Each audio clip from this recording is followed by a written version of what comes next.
आ गया है, हमें दिख नहीं रहा, क्या हो रहा है, ये एक मामला है, पता नहीं कौन से मोड़ पे है। तो सतुषगिरी से पूछते हैं, सर आपका स्वागत है और बताइए ये प्यार हमें किस मोड़ पे ले आया। अच्छा, आप जिक्र कर रहे हैं ये जो फासीवाद या नव फासीवाद, फैसिज्म या हाँ नियो फैसिज्म का जो अभी डिबेट जो छिड़ा हुआ है, शायद आप बिल्कुल। उसका जिक्र कर रहे हैं। देखिए, मुझे तो लगता है कि जो फासीवाद को लेके काफ़ी सारा चर्चा चल रहा है, सिर्फ भारत में नहीं, सिर्फ वाम गुटों में नहीं, बल्कि बाकी जो लिबरल जो तबका है उसमें भी। हाँ और जी। अभी ट्रम्प का अमेरिका में आने के बाद ये भी है कि भाई वहाँ पे अभी कुछ प्रोफेसर हैं, शायद येल यूनिवर्सिटी में, वो गार्डियन में, यूके से जो निकलता है गार्डियन, उसमें हाँ जी। एक न्यूज़ आया है कि जो एक प्रोफेसर है यूएस में, जो फासीवाद पे हाँ जी। उनका रिसर्च है, तो वो जी। अभी डर रहे हैं कि मेरा नौकरी चला जाएगा अमेरिका में। अच्छा।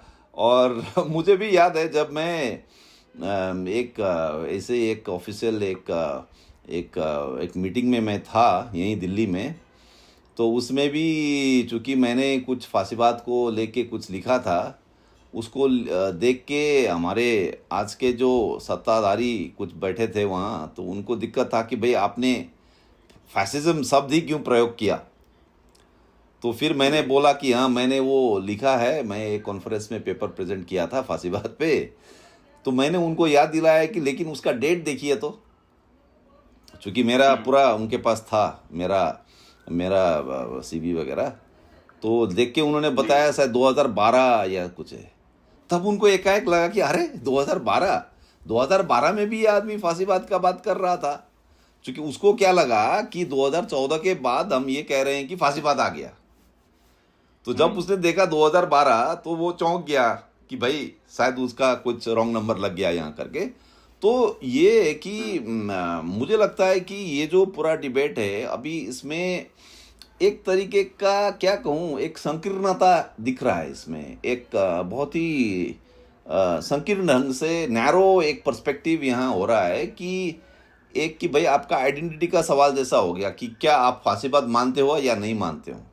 तो इसमें ये हो गया कि अगर आप फांसीवाद है भारत में ये मानते हो, सिर्फ भारत में नहीं बाहर भी, तो आप बहुत रेडिकल आप करार किए जाएंगे कि आप बहुत रेडिकल पोजीशन ले रहे हैं। और फांसीवाद नहीं मान रहे हैं तो फिर लगता है कि आप थोड़ा ढीला ढाला आपका पॉलिटिक्स है। मुझे लगता है कि इस चीज़ से हमें निकलना चाहिए। और ये है कि देखिए, जब हम किसी को फांसीवादी कह देते हैं तो लगता है कि हम उनको एक एक बहुत ही रेडिकल एक एक एक असेसमेंट कर रहे हैं उसके बारे में कि हमारा पहले है ना। तो सरोजगिरी, मैं हाँ, बीच बीच में आपको रोक रहा हूँ। जैसे अगर हम इसको थोड़ा सा ये मान के चलें कि हमारे बहुत सारे दर्शक हैं, उनको ये भी नहीं पता होगा कि फांसीवाद की डेफिनेशन क्या है। अच्छा, हालांकि बहुत बार वो क्लासिकल 8 जो पॉइंट्स हैं वो बताए जाते हैं, जिससे माना जाता है कि ये साइन है, early hmm, sign of fascism जिनको कहा जाता है। तो आप क्योंकि राजनीतिक पॉलिटिकल साइंस में हम्म, पढ़ाते हैं दिल्ली यूनिवर्सिटी में, तो थोड़ा हमारे दर्शकों को भी ज्ञान हो जाएगा कि ये फैसिज्म नाम का जो ये पूरा भूत है या जिन है जो भी है, ये कहाँ से निकला, क्या है ये। तो वो आप थोड़ा सा शुरुआत में थोड़ा सा बता दें, उसके बाद फिर इस डिबेट पे कंटिन्यू करते हैं। देखिए, फांसीवाद जो है वो जब शुरुआती दौर में फांसीवाद एक पॉजिटिव आइडियोलॉजी के तहत आया था। यानी कि जैसे जी। बोलते हैं ना, लोग बोलते हैं कि हम लिबरल है, कोई बोलता है मैं मार्क्सवादी हूँ, है ना।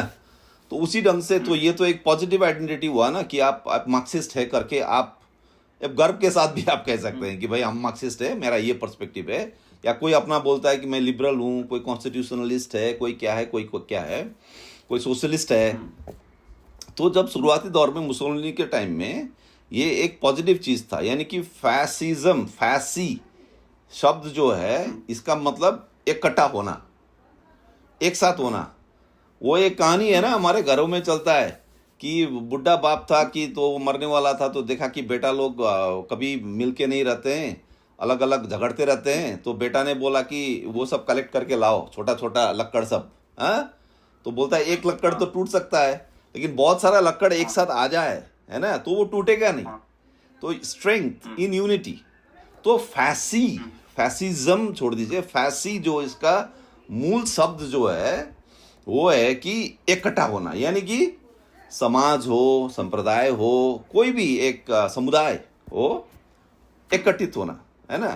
तो ये एक पॉजिटिव एक इसका पर्सपेक्टिव था कि भाई आधुनिकीकरण में जिस ढंग से लोग बिखर रहे हैं, एक तरीके का व्यक्तिवाद में जा रहे हैं, लोग अलग अलग बिखर रहे हैं, तो उससे हटके हम अपना राष्ट्र को, या राष्ट्र जो है एक रेस के बेसिस पे, है ना, हम कैसे एक साथ हो सकते। तो मुसोलिनी तो देखिए, मुसोलिनी तो शुरुआत में तो कम्युनिस्ट था, तो कम्युनिस्ट के बाद वो जाता है उस तरफ।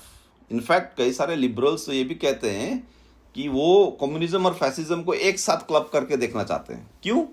क्योंकि लिबरल्स को लगता है कि दोनों फासीवाद और साम्यवाद में, कम्युनिज्म में जो व्यक्ति का जो जो सिर्फ स्वतंत्रता नहीं, बल्कि उसका जो चिनारी, उसका जो यूनिकनेस जो होता है हर व्यक्ति का, है ना, वो छुप जाता है ना। तो ये एक शुरुआती दौर में ये एक पॉजिटिव आइडेंटिटी के तरह था। आज के दौर में जब हम फैसिस्ट किसी को कहते हैं, 20वीं सदी की शुरुआत में ये सब हो रहा है। हाँ, 1920 से, मतलब हिटलर का जो प्रयोग था उससे पहले का बात कर रहा हूँ मैं। इटली में मुसोलिनी से शुरू होता है ये, है ना। अब देखिए आज के तारीख में जब हम किसी को फैसिस्ट बोलते हैं तो वो गाली के तरफ है कि ये फैसिस्ट है, बोल दिया तो उसका पूरा ये हो गया। यानी कि जो जिसको आप फैसिस्ट आज के तारीख में बोल रहे हैं, है ना, जैसे यूएस के पॉलिटिक्स में सीधा आप ट्रम्प को कई लोग फैसिस्ट मानते हैं तो फैसिस्ट बोल देते हैं। अभी वो बहुत बड़ा वहाँ का जो एक ऐसा पॉडकास्ट वगैरह करते हैं, बिल मायर अभी गए थे, ट्रम्प के साथ डिनर करके आए।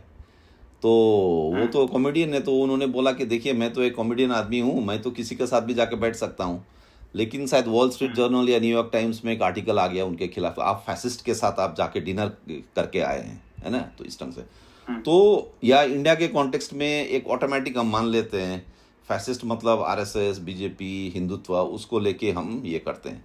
उसी ढंग से शायद जो जहाँ पे टर्की जैसे देश जो होते हैं, है ना, इजिप्ट जैसे, शायद हो सकता है कि वहाँ के जो वामपंथी है फैसिस्ट बोलते, जो वहाँ का जो डिक्टेटर्स है या इवन इस्लामिस्ट ग्रुप्स है, शायद उसको फैसिस्ट मानते हैं, है ना।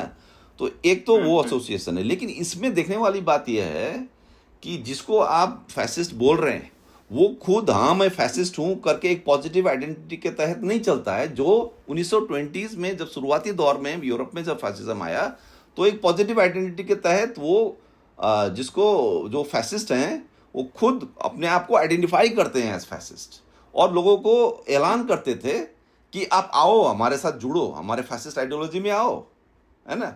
लेकिन आज के तारीख में हम ये देख रहे हैं कि कोई भी खुद को फैसिस्ट करके, इवन आप मोदी को अगर मानते हैं तो मैंने तो नहीं सुना आज तक मोदी ये बोल रहे हैं कि भाई हाँ मैं फैसिस्ट हूँ और फैसिज्म होना चाहिए और हर बच्चे को, हर नागरिक को देश में फासिस्ट बनना चाहिए। हालांकि आप ये दिखाते हैं कि गोलवलकर ने कुछ कोट किया है हिटलर से कि आरएसएस के जो सर संचालक थे वो कैसे हिटलर को मानते थे, या कुछ लोग यहाँ से जो हिंदुत्व आइडियोलॉजी वाले लोग यहाँ से ट्रैवल करके जर्मनी गए थे, जर्मनी जाके हिटलर से मिल के आए, इस टाइप का आप उदाहरण तो देते हैं, है ना। लेकिन ये एक पॉजिटिव आइडियोलॉजी के तहत ये नहीं है। यहाँ तक कि इवन जो ट्रम्प वगैरह भी कभी भी ये नहीं मानते हैं कि मतलब खुद को फैसिस्ट करके नहीं मानते। तो ये क्या मानते हैं खुद को? सभी डेमोक्रेटी बता रहे हैं आज के तारीख में, सभी डेमोक्रेसी के हिमायती हैं, सब राइट्स दे रहे हैं, लिबर्टीज दे रहे हैं। यहाँ तक कि आरएसएस बीजेपी का तो इंडिया में जो क्वियर ग्रुप्स है, जो ट्रांसजेंडर्स है, उनको भी अधिकार देने की बात करते हैं। जबकि आप इतिहास में देखेंगे तो सबसे ज़्यादा दिक्कत फासिस्टों को कम्युनिस्ट, होमोसेक्सुअल्स, ट्रांसजेंडर्स के साथ होता था, है ना। तो और दूसरी बात जो मैं इसमें जोड़ना चाहता हूँ कि एक तो देखिए पॉलिटिकली अगर आप देखते हैं पॉलिटिक्स में कि कौन आज शासन में है, तो वो शासक फैसिस्ट है कि नहीं, या ट्रम्प है या मोदी है, या फिलीपींस से कोई लोग दूतर्थ का बात लेते हैं, या हंगरी से विक्टर ओरबान का बात करते हैं, है ना। इन सबको एक फैसिस्ट टाइप का आप मानते हैं कि जो लिबरलिज्म को नहीं मानते हैं, जो डेमोक्रेसी को नहीं मानते हैं, जो संविधान को नहीं मानते हैं, हम उनको एक फैसिस्ट करके बोल देते हैं। लेकिन मैं दूसरा भी एक पक्ष यहाँ रखना चाहूँगा, वो ये कि जो आपका ये होता है ना पॉपुलर कल्चर जिसको बोलते हैं, पॉपुलर कल्चर में बहुत सारे फैसिस्ट सिंबल्स हम लोग अनकॉन्शियसली अडॉप्ट करते हैं। जैसे एक एग्जांपल देता हूँ, बहुत सारे फिल्म्स देखिएगा हॉलीवुड से आ रहा है, वो थॉर करके, थॉर्स हैमर करके फिल्म चलता है, थॉर्स THOR, थॉर्स हैमर। आप हैमर वाला, थोड़े वाला, हाँ हाँ है ना ये थॉर्स हैमर जो है, या आप ओडिन, ये वाइकिंग वगैरह होता है ना, वाइकिंग का बहुत चलता है फिल्मों में, देखिएगा। तो उसमें ओडिन, ODIN, ओडिन करके गॉड्स होता है वाइकिंग फिल्मों में। अभी मैं नेटफ्लिक्स में एक देख रहा था, वाइकिंग का एक टीवी सीरीज चलता है ना। तो वाइकिंग का या थॉर्स हैमर करके ऐसा बहुत सारे फिल्म आप देखेंगे जिसमें वो तो ये नाजी इमेजरीज है। यानी कि ये सब जो है कि जो जर्मनी में जो पुराना, जो उनको पेगन ट्रेडिशन जिसको बोलते हैं, कि जैसे हमारे हिंदुस्तान में आप देखेंगे तो जो असुरा ट्रेडिशन सब है, असुर लोगों का, यानी कि जो ब्रह्मा विष्णु महेश आने से पहले का, उपनिषद से पहले का जो हमारा वैदिक परंपरा में जो एक तरह का मटेरियलिस्ट टाइप का, एक जो प्रकृति पूजक टाइप का जो होते हैं ना, जिसको हम पेगन बोलते हैं। अब आपने मुझे फैसिज्म के बारे में पूछा कि इसको समझाइए, तो ये जब हम फैसिज्म के बारे में समझाते हैं तो हमको ये बताना बिल्कुल जरूरी है कि फैसिज्म जो यूरोप में जो आया, वो क्रिश्चियनिटी का भी क्रिटिक किया है ना। हालांकि क्रिश्चियन चर्च ने कभी कभी सपोर्ट किया है, लेकिन इनका जो रिलीजियस आइडियोलॉजी जो था वो आपका पेगन से आ रहा है, वाइकिंग से आ रहा है, जो प्री क्रिश्चियन यूरोप, क्रिश्चियनिटी आने से पहले का जो यूरोप था, है ना, वहां से लिया है। यानी कि कुछ रोमन से भी लिया है इन्होंने। तो ये जो थॉर्स हैमर वगैरह जो है, जो फिल्मों में आप देखते हैं, या ओडिन करके जो गॉड्स है, या जो वाइकिंग है, वाइकिंग तो एकदम, अब क्या कहूँ, अब जंगली टाइप का लगता है एकदम। वाइकिंग है एकदम मार रहे हैं, काट रहे हैं, है ना। यानी कि जो धर्म से जो एक विश्वास, एक फेथ करके जो चीज होता है ना, धर्म जो किसी को शांत कर देता है। क्योंकि क्रिश्चियन धर्म में भी ये है कि लव दाई नेबर बोलते हैं, है ना। तो इस टाइप का जो आत्मा का बात करना, जो विड्रॉल करना, कि हम रिनंसिएशन करते हैं, हम रिनंसिएशन करके हम ये नहीं खाते, वो नहीं खाते हैं, हम शुद्ध होके रहना चाहते हैं। तो इस टाइप का जो दुनिया से विड्रॉ करके मंक बनना, साधु बनना, फकीर बनना, ये सभी धर्मों में है, क्रिश्चियनिटी में भी है। अब फैसिज्म ने क्या कहा कि उसने बोला कि इंसान को धर्म ने शिथिल कर दिया।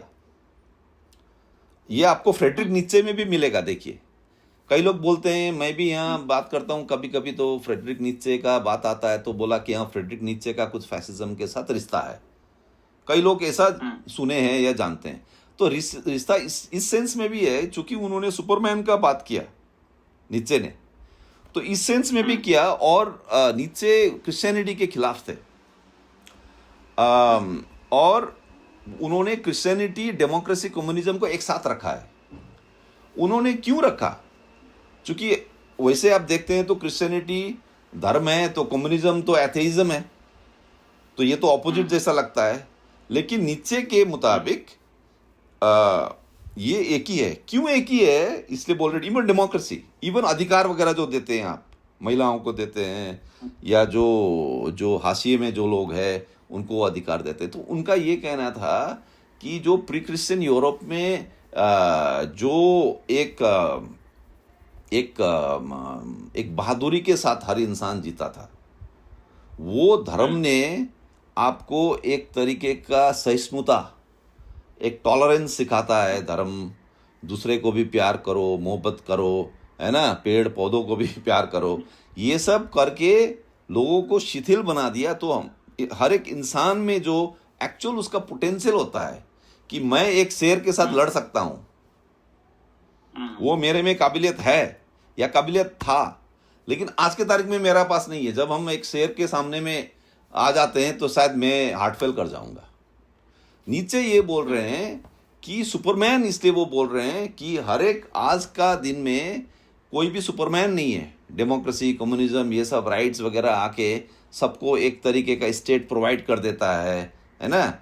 तो जो हमारा लड़ने का जो ये था वॉरियर कल्ट, इसलिए देखिए नाजिज्म में, फैसिज्म में, और खासकर फैसिज्म से जब हम नाजिज्म में जब आते हैं, हिटलर में, तो ये वॉरियर कल्ट बहुत है वहाँ कि हम वॉरियर बनेंगे, है ना। अब मैं दूसरा इसमें जोड़ देना चाहता हूँ। एक शख्स थे अर्नस्ट ह्यूंग करके, अर्नस्ट ह्यूंग, ERNST, अर्नस्ट, JUNG, जंग बोलेंगे लेकिन ह्यूंग बोलते हैं उसको। अर्नस्ट ह्यूंग जो है वो फर्स्ट वर्ल्ड वॉर में सिपाही थे, सोल्जर, जर्मनी का, है ना। फर्स्ट वर्ल्ड वॉर के बाद उन्होंने कई सारे किताब लिखा। किताबों में उन्होंने क्या लिखा? उन्होंने ये लिखा कि वॉरियर होना, है ना, योद्धा होना, साहसी योद्धा हो के फिर अपना कौम के लिए, अपना देश के लिए। लेकिन देखिए अब फिर कौम और देश जो बोल रहे हैं ये फिर वो क्रिश्चियनिटी से डिफाइन नहीं हो रहा है, वो प्री क्रिश्चियन पेगन में जा रहे हैं। Nordic roots, Scandinavian roots, Viking roots में जा रहे हैं और क्रिश्चियनिटी का भी वो विरोध कर रहे हैं। तो अर्नस्ट ह्यूंग ने ये कहा कि वॉरियर कल्ट होना चाहिए, और ये जो तकनीक सब जो है, क्योंकि फर्स्ट वर्ल्ड वॉर में पहले बार साइंस और टेक्नोलॉजी से जो प्रेरित बड़े बड़े वेपन्स वगैरह यूज हुए, एक तरीके का मास, एक नरसंहार जो होता है, वो पहले बार हमने दुनिया में देखा कि इतना बड़ा, इसलिए हमने उसको वर्ल्ड वॉर बोला।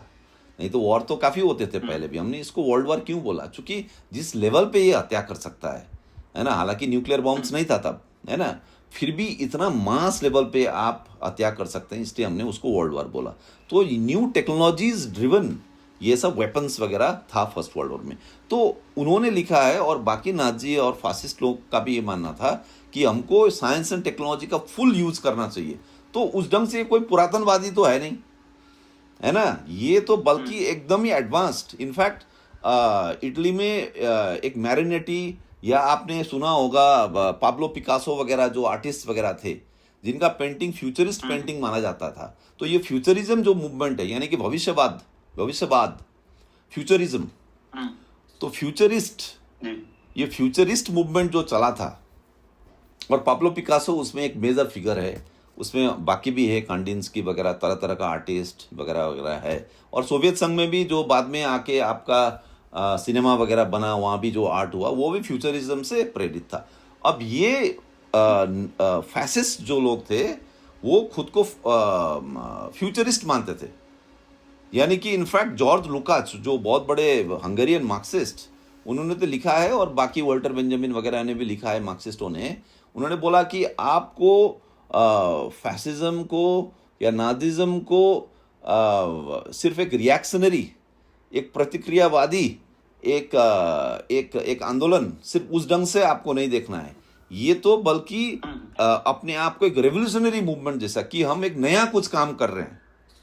जैसे आरएसएस भी जब अब ये कहता है ना कि हम संविधान को नहीं मानेंगे, हालांकि आजकल ये सब उतना बोलते नहीं है ना, लेकिन वो एक लगता है कि जो स्टेटस को है, यथास्थिति को चैलेंज करने वाला हमेशा होता है। यानी कि एक जो हम क्रांतिकारी कम्युनिज्म में जो मानते हैं, क्रांतिकारी जो मार्क्सिस्ट लोगों का जो कॉल होता है यूजुअली, कि हम एक अभी का मौजूदा जो स्थिति है, अभी का मौजूदा जो कानून व्यवस्था है, संविधान है, इसको हम तोड़ेंगे, उस टाइप का ये स्लोगन देते हैं। तो अर्नस्ट ह्यूंग का जिक्र कर रहा था मैं। तो एक तो उन्होंने ये फ्यूचरिस्टिक टेक्नोलॉजी यूज करने का उसमें है। दूसरे बात, और इसमें एक इंटरेस्टिंग, अभी आज के जो हमने अपने कम्युनिस्ट पार्टियों का जिक्र किया उसके साथ ये कनेक्ट हो जाता है, वो ये कि उन्होंने एक लिखा है किताब, वर्कर द फोर्थ स्टेट, एक किताब लिखा उन्होंने, द फोर्थ डायमेंशन। अर्नस्ट ह्यूंग का बात कर रहा हूं। तो उन्होंने बोला कि जो मजदूर वर्ग जो है, मजदूर वर्ग आज के तारीख का फोर्थ डायमेंशन है। हमने बोलते हैं ना कि प्रेस मीडिया को हम फोर्थ स्टेट या कुछ बोलते हैं, ऐसा है ना, कि ये एक चौथा स्तंभ है। उसी ढंग से उन्होंने बोला कि वर्कर आज के दौर का, यानी कि 1920 और 30 का दशक का बात हो रहा है। उन्होंने बोला कि समाज में अगर कोई सबसे ज़्यादा बड़ा मास, जिसके पास सब पावर, जो वो अगर गुस्से में आ गया, वो अगर कुछ बदलना चाहे, कुछ ट्रांसफॉर्म करना चाहे, तो पूरा ही वो ट्रांसफॉर्म कर सकता है इस दुनिया को, है ना। वो क्लास है वर्किंग क्लास करके उन्होंने बोला। हालांकि वर्किंग क्लास शब्द नहीं प्रयोग करते हैं, वो workers as a fourth estate उन्होंने बोला। तो उनका ये मानना था। और बाकी नाजियों में भी आप देखेंगे, एक नाम जो बहुत बार हमारे काफ़ी लोग इसको यूज़ करते हैं, वो है गिबल्स। जोसेफ गिबल्स का बात करते हैं कि जोसेफ गिबल्स का हम लोग ऑफन कोट करते हैं कि गिबल्स ने ये कहा है कि एक झूठ को अगर आप 100 बार उसको रिपीट करोगे तो वो सच बन जाता है ना। गिबल्स का। लेकिन वही गिबल्स का आप देखिएगा, वो ऑलरेडी ये लोग 1930s में, यानी कि नाजी पावर में आने से पहले ये लोग ये कर रहे थे कि मजदूर वर्ग को अपने साथ रखना है।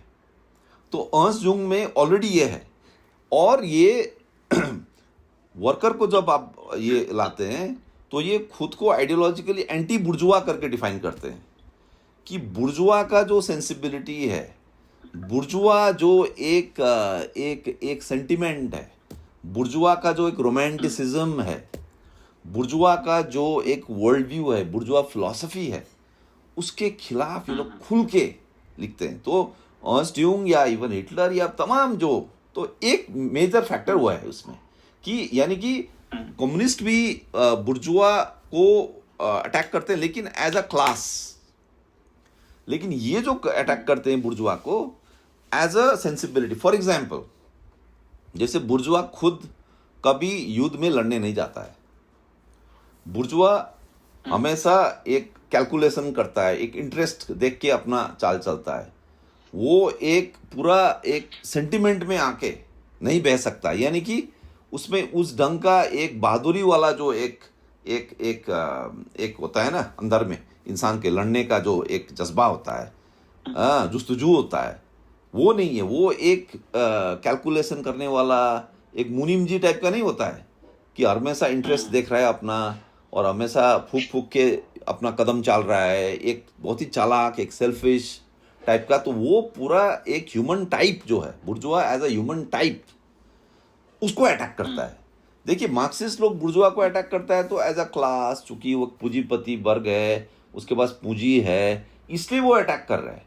लेकिन एज अ कैरेक्टर टाइप कि एक कैरेक्टर टाइप है ये, है ना, तो उसको लेके ये लोग का बहुत ज्यादा अटैक है। तो जाहिर से बात है कि मजदूर के पास जाके ये सब जब बात बोलते हैं ये, है ना, तो ये बोलते हैं कि मजदूर को भी ये एक गुस्सा में ला सकता है सिस्टम के खिलाफ, है ना।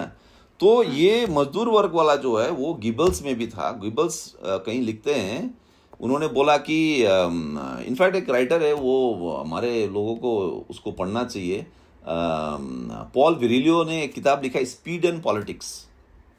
वो पॉलिटिक्स को स्पीड के साथ जोड़ते हैं। अब आप सोचते हैं पॉलिटिक्स का स्पीड के साथ, स्पीड माने तेज रफ्तार, गति, है ना। तो उनका ये कहना है कि तो वो जिक्र करते हैं फ्रेडरिक एंगल्स का। फ्रेडरिक एंगल्स ने the working class in England करके एक किताब लिखा है।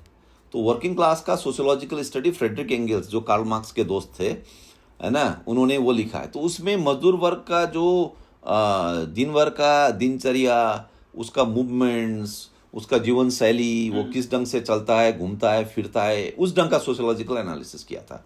अब पॉल विरिलियो क्या करते हैं, फ्रेडरिक एंगल्स का जो जैसे गलियों में या आप मजदूर का मोहल्ले में जाएंगे तो किस टाइप का मूवमेंट होता है, यो आप याद रखिए कि 1908 में जब तिलक अरेस्ट होते हैं तो तिलक को छुड़वाने के लिए सबसे बड़ा जो प्रोटेस्ट और डेमोन्स्ट्रेशन बॉम्बे के अंदर में मजदूर वर्ग ने किया था। इनफैक्ट 1908 में मजदूर वर्ग का वो इतना बड़ा प्रदर्शन ने पूरा देश को हिला दिया था और वो इंटरनेशनल न्यूज़ बनता है। उसके बाद लेनिन, वो कई लोग उक्ति करते हैं कि लेनिन ने भी बोला था कि हिंदुस्तान में भी मजदूर वर्ग जाग रहा है। ये इसी का पर्सपेक्टिव में था कि तिलक को छुड़वाने के लिए वर्किंग क्लास का इतना बड़ा ये यानी कि एक एक शहर का जो एक कॉन्टेक्स्ट होता है, एक गांव का जैसा नहीं होता है, क्योंकि शहर में सब मजदूर वर्ग एक जगह में कॉन्सेंट्रेटेड है, तो वो कुछ भी कर सकता है। वो एक मोबाइल, एक घूमता फिरता एक मास्क ऑफ एनर्जी है ना। तो उस सेंस में यूरोप में हर शहर में था, इतना बड़ा मास है एक जगह में, है ना। ये कभी भी तोड़फोड़ भी कर सकता है। हालांकि हम इधर भी देखते हैं, अभी मानेसर वर्ग वगैरह में भी बहुत सारे वर्कर एक जगह में आ जाने से वो बहुत ही डेंजरस एक मास बन जाता है, वो कुछ भी कर सकता है ना। तो इन्होंने, जो फासिस्टों ने, नाजियों ने ये सब स्टडी किया है मजदूर को लेके। तो जोसेफ गिबल्स का उक्ति देते हैं पॉल विरिलियो उस अपनी किताब में स्पीड एंड पॉलिटिक्स, जिस स्पीड में लोग सर्कुलेट हो रहे हैं शहर में, उस स्पीड और जो स्पीड ऑफ सर्कुलेशन और वेलोसिटी है ना, ऐसा लगता है कि हम फिजिक्स का बात कर रहे हैं समाज के नहीं, फिजिक्स का। तो जो समाज के अंदर में जो फिजिक्स है, जो मोशन है, जो वेलोसिटी है, जो स्पीड है, सबसे ज्यादा स्पीड मजदूर वर्ग का होता है। वो कहाँ से कहाँ चला जाता है। मैं तो देखता हूँ ना आजकल मनदीप भाई, एक छोटा सा मैं एक आपको बताता हूँ कि जब आप जेप्टो से ऑर्डर करते हो ना, जब आप वो ऐप सबसे ऑर्डर करते हो ब्लिंकिट से, अब नाम ही है ब्लिंकिट, आप ब्लिंक करो तब तक आ जाएगा, और 10 मिनट्स आपका फोन में दिखाएगा, 10 मिनट में वो डिलीवरी हो जाएगा। सब्जी जो मंगाया आपने, सब्जी साबन जो भी मंगाया, और वो 10 मिनट्स में 7 मिनट्स में डिलीवरी हो रहा है। ये जो स्पीड है कि ब्लिंक करो तुरंत आ जाएगी। ये लड़के कौन है? ये लड़के लोअर क्लास से है। ये लड़के जिस स्पीड, जिस रफ्तार में बाइक में जोमेटो का डिलीवरी, ब्लिंकिट का डिलीवरी, जेप्टो का डिलीवरी लेके आता है, ये एक क्लास का एक एक एक सोशियोलॉजिकल जो उसका जिंदगी है उसके साथ जुड़ा हुआ है। तो फासिस्टों ने ये सपना देखा कि ये जो इसका जो रफ्तार है, इसका जो गति है, इसका जो इसमें जो तेज है, इसमें जो पावर है, इसको हम कैसे मोबिलाइज करें। ये फासिस्टों ने बहुत इसके बारे में सोचा है, और तमाम आपको लिटरेचर मिलेंगे इस पे, और आप हैरान हो जाएंगे कि आपको लगता है कि यार ये तो लगता है कि ये कोई मतलब मजदूर को ऑर्गेनाइज करने वाला कोई मार्क्सिस्ट, कोई कम्युनिस्ट ये लिख रहा है, आपको ऐसा लगेगा। तो इसलिए पॉल विरिलियो ने फर्स्ट वर्ल्ड वॉर के बाद ये बढ़िया एक किताब लिखी, उसमें स्पीड एंड पॉलिटिक्स में, और उन्होंने फिर ये भी दिखाया कि रोजा लक्जमबर्ग का जो हत्या हुआ है, रोजा लक्जमबर्ग का हत्या स्ट्रीट में हुआ, गली में। अब गली में, गली का, अब देखिए जैसे हम बॉम्बे का भी कुछ फिल्म्स वगैरह देखते हैं, है ना, डॉन्स वगैरह का, जो डॉन जो क्या पठान वगैरह जो थे वहां पे, वो भी एज अ मजदूर बॉम्बे आए थे पहले। जो वन डे क्या है मुंबई पे है ना, एक दिन वन डे इन मुंबई करके जो बॉलीवुड का फिल्म है,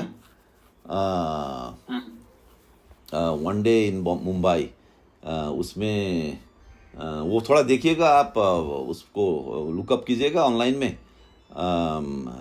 इतने सारे डॉन्स को लेके फिल्म्स बना मुंबई से, बॉलीवुड से, और उसमें वो जो मस्तान पठान या क्या था नाम उसका, हाजी मस्तान मजदूर वो क्या आए थे बॉम्बे में, और अभी भी वो Mumbai, once upon a time in Mumbai, once upon a time in Mumbai है शायद, और ऐसा कई सारे फिल्म है। मुझे ये फिल्म याद आ रहा है, उसमें वो दिखाते फिल्म में कि हाजी मस्तान जो है ना, कैसे वो शायद कुछ स्टील फैक्ट्री या कुछ ऐसा फैक्ट्री में आके काम करते, वो फिल्म में दिखाया है बकायदा, ये सब है फिल्मों में, ये कहानी है। तो मजदूर होके, या दीवार, या तमाम कुली, या जो जितना भी फिल्म है आप देखिए, है ना, तो मजदूर वर्ग जो है उसका जो पावर को हम कैसे उसको टैप करेंगे, मोबिलाइज करेंगे, ये फासिस्टों ने सोचा है। और उस टाइम 1920s और 30s में, और तो रोजा लक्जमबर्ग का हत्या भी गलियों में हो रहा है, और गली में भी ना वही होता है, कौन आ रहा है कौन जा रहा है किसी को नहीं पता है, वो एनोनिमिटी होता है उसमें। मुझे याद है कि कृष्ण देसाई का हत्या हुआ था 1970 में, जो फर्स्ट सीपीआई का एमएलए थे, ये परेल एरिया से, जो बड़े बड़े मिल वर्कर्स का जो एरिया था उस टाइम, मिल फैक्ट्रीज वगैरह बॉम्बे में थे, तो वहां भी तो शिवसेना का राइज भी आप देखेंगे तो गलियों से हो रहा है, वहां पे डेली फाइट हो रहा है, स्ट्रीट फाइट हो रहा है। तो गिबल्स का ये मानना था कि स्ट्रीट को हम कैसे कंट्रोल करेंगे। स्ट्रीट अभी भी देखिएगा, ये गौरक्षक वगैरह क्या है, स्ट्रीट में हो रहा है ये। एक तो देखिए ऑफिशियल वक्फ बिल आ रहा है ऊपर से, अभी आरएसएस मोदी जी ये सब चालाक हो गए, तो ये चाह रहे हैं कि हम एक दंगा में मुसलमानों का हत्या करेंगे तो बहुत ज़्यादा इंटरनेशनल बैड प्रेस हो जाता है, इंटरनेशनल न्यूज़ बन जाता है, बहुत दिक्कत होता है, तो हम लीगली जाएंगे अभी। तो वक्फ बिल लेके आए, है ना, या आपका ट्रिपल तलाक वगैरह ये भी बिल लेके आए, है ना। तो ये स्ट्रीट से हट रहे हैं, लेकिन गली का जो गौरक्षक है ना, तो ये गली वाला मामला और वर्किंग क्लास वर्कर जो रहते हैं, है ना, तो उसको लेके भी फासिज्म ने, यानी कि मुसोलिनी का जो फैसिज्म है वो एक तरीके का क्लासिकल एक मोशन था। लेकिन जब आप इधर गिबल्स, हिटलर यानी कि जर्मन वाला जो फैसिज्म में आते हैं, तो आप देखेंगे कि ये जो आज का या उस टाइम का जो इंडस्ट्रियल वर्कर जो एक उम्दा एक फोर्स था, उसको कैसे टैप करें, है ना, वो उन्होंने उसमें हासिल किया। तो उस टाइम तो ऑलरेडी बहुत सारे वर्कर्स तो कम्युनिस्ट थे, तो कम्युनिस्ट वर्कर को कैसे फिर खींच के इस तरफ लाएं। तो उस तरफ आप देखिएगा 1930s, early 1930s, late 1920s में बहुत सारा कम्युनिस्ट और ये जो फ्रेकॉर्स बोलते थे, फ्रेकॉर यानी कि ये नाजी वाला जो वर्कर था, इनका बहुत स्ट्रीट क्लासेस होता था, बहुत स्ट्रीट फाइट हो रहा है वहाँ पे, ओपन झड़प होता था, है ना। तो उसमें कैसे कैसे करके हिटलर का वो लोग देवर विक्टोरियस, वो लोग जीत गए इस लड़ाई में, है ना। तो फासिज्म में यानी कि वर्किंग क्लास इम्पोर्टेंट रहा, और उस इम्पोर्टेंस को ये फैसिस्ट और नाजी थिंकर्स ने, नाजी के जो थियोरेटिशियंस थे और नाजी के जो पॉलिटिशियंस थे, इंक्लूडिंग हिटलर, गिबल्स वगैरह, इन्होंने भी इस चीज़ को समझा और इसके बारे में लिखा भी। तो यानी कि आप एक सपना दिखाओ उनको, आप एक ऐसा स्वप्न लोक में ले जाओ, और स्वप्न लोक के लेके बहुत ये लोग लिखे भी हैं, है ना, कि भाई जागृत और जो स्वप्न, जो ड्रीम एंड वेकिंग स्टेट में कोई फर्क ही नहीं होना, कि नाजी जब वर्कर नाजी बन जाता है तो वो एक तरीके का एक हिप्नोसिस में चला जाता है, और हिप्नोसिस में भी इनका काम है। अब कुल मिला के, यानी कि मैं बहुत ज़्यादा थोड़ा फैल गया यहाँ पे, लेकिन ये इनका एक वर्ल्ड व्यू है, ये सब मिला के नाजिज्म फैसिज्म आ रहा है। तो आज के तारीख में जब हम, इसलिए मैं कहता हूँ कि भारत में जब हम फैसिज्म का बात करते हैं तो कभी भी हमें शिवसेना को नहीं भूलना चाहिए, क्योंकि जो शिवसेना का एक वर्किंग क्लास मूवमेंट का साथ मुंबई में एक कनेक्शन है, इसलिए भी कि ये लोग कम्युनिस्ट जो यूनियंस थे उसको ख़त्म करके शिवसेना आया है। और एक बहुत अच्छा फिल्म है गोविंद निहलानी का, आघात करके, आघात फिल्म मुझे लगता है हमारे कॉमरेड लोगों के लिए कंपलसरी है। लोग देखते हैं ये आनंद पटवर्धन का क्या है वो, father son and holy war, वो भी ठीक है, लेकिन मुझे लगता है कि जब तक आप आघात नहीं देखेंगे ना, आपको एक्चुअली फैसिज्म नहीं समझ में आएगा। आघात फिल्म हालांकि फैसिज्म पे नहीं है, आरएसएस पे भी नहीं है, हिंदुत्व पे भी नहीं है, तो फिर मैं क्यों बोल रहा हूँ आघात फिल्म देखो? इसलिए बोल रहा हूँ कि ये जो सोशियोलॉजिकल फोर्स, ये जो इतना बड़ा मजदूर वर्ग जिसका पावर को यूज करके फैसिस्ट आते हैं, इस चीज को हम अक्सर भूल जाते हैं। अगर आप भूल जाते तो आप मार्क्सिस्ट एनालिसिस नहीं कर रहे हैं, आप फैसिज्म को लिबरल्स के तरह समझ रहे हैं कि कैसे व्यक्ति का अधिकार छीना जाता है, कैसे हमको बोलने की आज़ादी नहीं। ये कुणाल कामरा टाइप का अप्रोच है ना, कि हमारा बोलने का आज़ादी नहीं है, ये नहीं है, हम इंटेलेक्चुअल है, दिल्ली यूनिवर्सिटी का पता नहीं कौन सा बड़ा इंटेलेक्चुअल है हम हमको बोलने का आज़ादी नहीं है ना। यहाँ तक कि इवन जो हाशिए में जो लोग हैं उनके ऊपर प्रहार होता है ना। ये जो पूरा नैरेटिव है, ये एक लिबरल अंडरस्टैंडिंग है फैसिज्म का। और मुझे लगता है कि बहुत सारे हमारे लोग इसमें फंसे हुए हैं।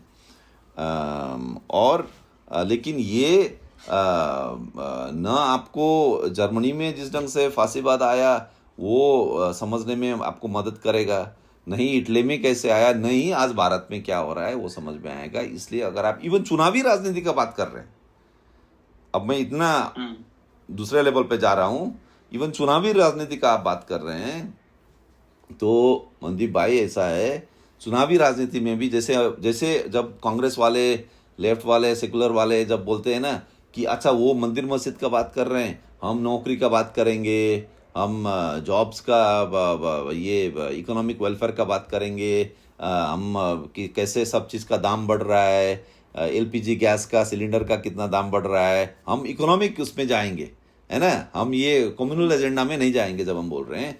तो एक्चुअली आप भी कहीं ना कहीं ये मान रहे हैं इन प्रैक्टिस, थियोरेटिकली तो आप नहीं मानेंगे लेकिन इन प्रैक्टिस आप मान रहे हैं कि कहीं ना कहीं आप वर्किंग क्लास या गरीब तबके के जो बड़ा एक अवाम है उसको आप अपील कर रहे हैं, है ना। लेकिन ये नहीं भूलना चाहिए कि हम ये मान के चलते हैं कि ये तो सिर्फ धर्म के राजनीति करते हैं। नहीं, सिर्फ धर्म का राजनीति कोई नहीं कर रहा है, और हो सकता है कभी कभी एक्चुअली आप कर रहे हैं, वो नहीं कर रहा है वो तो। बल्कि अब देखिए 2019 का अगर आप इलेक्शन को लेते हैं एज अ क्लासिक केस, चूंकि उसमें सबसे बड़ा मैंडेट इनको मिला था 2019 में, आप देखिए ना तमाम दलित ग्रुप्स को भी इन्होंने मोबिलाइज किया था, आदिवासी, मैं तो बंगाल से आता हूं, बंगाल में तमाम आदिवासी एरियाज में बीजेपी जीता है ना। तो क्या आपको लगता है कि आदिवासी एरियाज में, इवन नॉर्थ ईस्ट में बहुत जीता है ये लोग, क्या वहां जाके ये लोग हिंदुत्व पॉलिटिक्स कर रहे थे? बिल्कुल नहीं, बल्कि इन्होंने तो बोला था मेघालय वगैरह में बीफ वगैरह खा सकते हो, कोई दिक्कत नहीं है। बंगाल में हर आदिवासी इलाका में ये लोग जीता है। तो यानी कि ये भी जो एक्सिस्टिंग जो सोशियोलॉजिकल फोर्स है वो कहाँ है, ताकत सबसे ज्यादा किसके पास है, वो भी ये स्टडी कर रहे हैं, लेकिन अपने लैंग्वेज पे वो करते हैं। तो अगर कांवड़ यात्रा करके ये ओबीसी का युवाओं को मोबिलाइज कर सकता है तो वो कर रहा है। लेकिन जब कांवड़ यात्रा दिखता है ना, हमारे यहाँ के बुद्धिजीवी बोलते हैं वो देखो धर्म को यूज कर रहा है। अरे भाई, वो धर्म तो एक बहाना है, लेकिन आप देखो कौन सा क्लास मोबिलाइज हो रहा है वहां। ये लड़के तो वही क्लास के हैं जो एक्चुअली आपके साथ होना चाहिए था है ना। अब आप बोल रहे हैं कि वो धर्म का राजनीति कर रहे हैं, आप ये इकोनॉमिक इश्यूज का बात कर रहे हैं, आप जॉब्स का बात कर रहे हैं, लेकिन बावजूद इसके वो आपके साथ क्यों नहीं आ रहा है? यानी कि धर्म तो एक मोबिलाइज करने का ही था। देखिए, नाजीज और फासिस्ट, खासकर नाजी चूंकि क्रिश्चियन धर्म को ही रिजेक्ट कर रहे थे, वो पेगन ट्रेडिशन में जा रहे थे, इसलिए वो क्रिश्चियनिटी को यूज करके नहीं कर सकते थे। जिस ढंग से आज आरएसएस, बीजेपी भगवान श्री राम को यूज कर रहे हैं, वो असुर का बात नहीं कर रहे हैं कि ये हिंदू धर्म जिसको हम कहते हैं, इससे पहले क्या था, असुर का यहाँ था हिंदुस्तान में कि हम जो गुनाहों का देवता करके किताब दिखा अभी मुझे, शायद इनका है गुनाहों का देवता, देखा आपने वो किताब? गुनाहों का देवता या गुनाहों का भगवान? धर्मवीर भारती का नोवेल। हाँ, ये जो गुनाहों का देवता जो है ना, उसको फैसिस्टों ने मोबिलाइज किया था। एक अब भगवान श्री राम तो गुनाहों का देवता नहीं है ना, वो तो जो एकदम प्योर, जो एकदम गुड सिटीजन या जो डोमिनेंट कास्ट के लोग हैं उनका भगवान है। तो गुनाहों का भगवान अगर आप मोबिलाइज करेंगे तो ऑब्वियसली वो कहीं ना कहीं जो सर्वारा वर्ग को तो अपील करेगा ही ना। यानी कि आप जो क्रिश्चियन, यानी कि सोचिए अगर ऐसा एक आरएसएस या बीजेपी या कुछ और एक ऐसा फैक्शन अगर आता है हिंदुस्तान में, राइट विंग में, जो ये कहे कि नहीं हम भगवान श्री राम को नहीं मानेंगे, हम तो फैसिज्म लाएंगे, लेकिन हम असुर वाला लाएंगे, हम तो गुनाहों का देवता को मोबिलाइज करेंगे। कुछ इस ढंग का हुआ है यूरोप में। तो इसलिए यहाँ का जो आरएसएस बीजेपी है, ये तो ऑफिशियल जो रिलीजन है, ऑफिशियल जो धर्म है, उसी को मोबिलाइज कर रहा है। लेकिन हिटलर ने ऑफिशियल चर्च को मोबिलाइज नहीं किया। जिस ढंग से जब क्रिस्टोफर कोलंबस जाके जिस ढंग से हेटी को कैप्चर किया, वहाँ पे जो वहाँ के इंडिजिनस लोगों को कैप्चर किया क्रिस्टोफर कोलंबस, या कोलोनियलिज्म का जो इतिहास है कि कैसे वो थ्रू मिशनरी क्रिश्चियनिटी, है ना, सिविलाइजिंग मिशनरी क्रिश्चियनिटी को यूज करके कोलोनाइज किया। हाँ, वो तो हम देख रहे हैं, क्रिश्चियनिटी ने वो किया, नाजियों ने वो नहीं किया।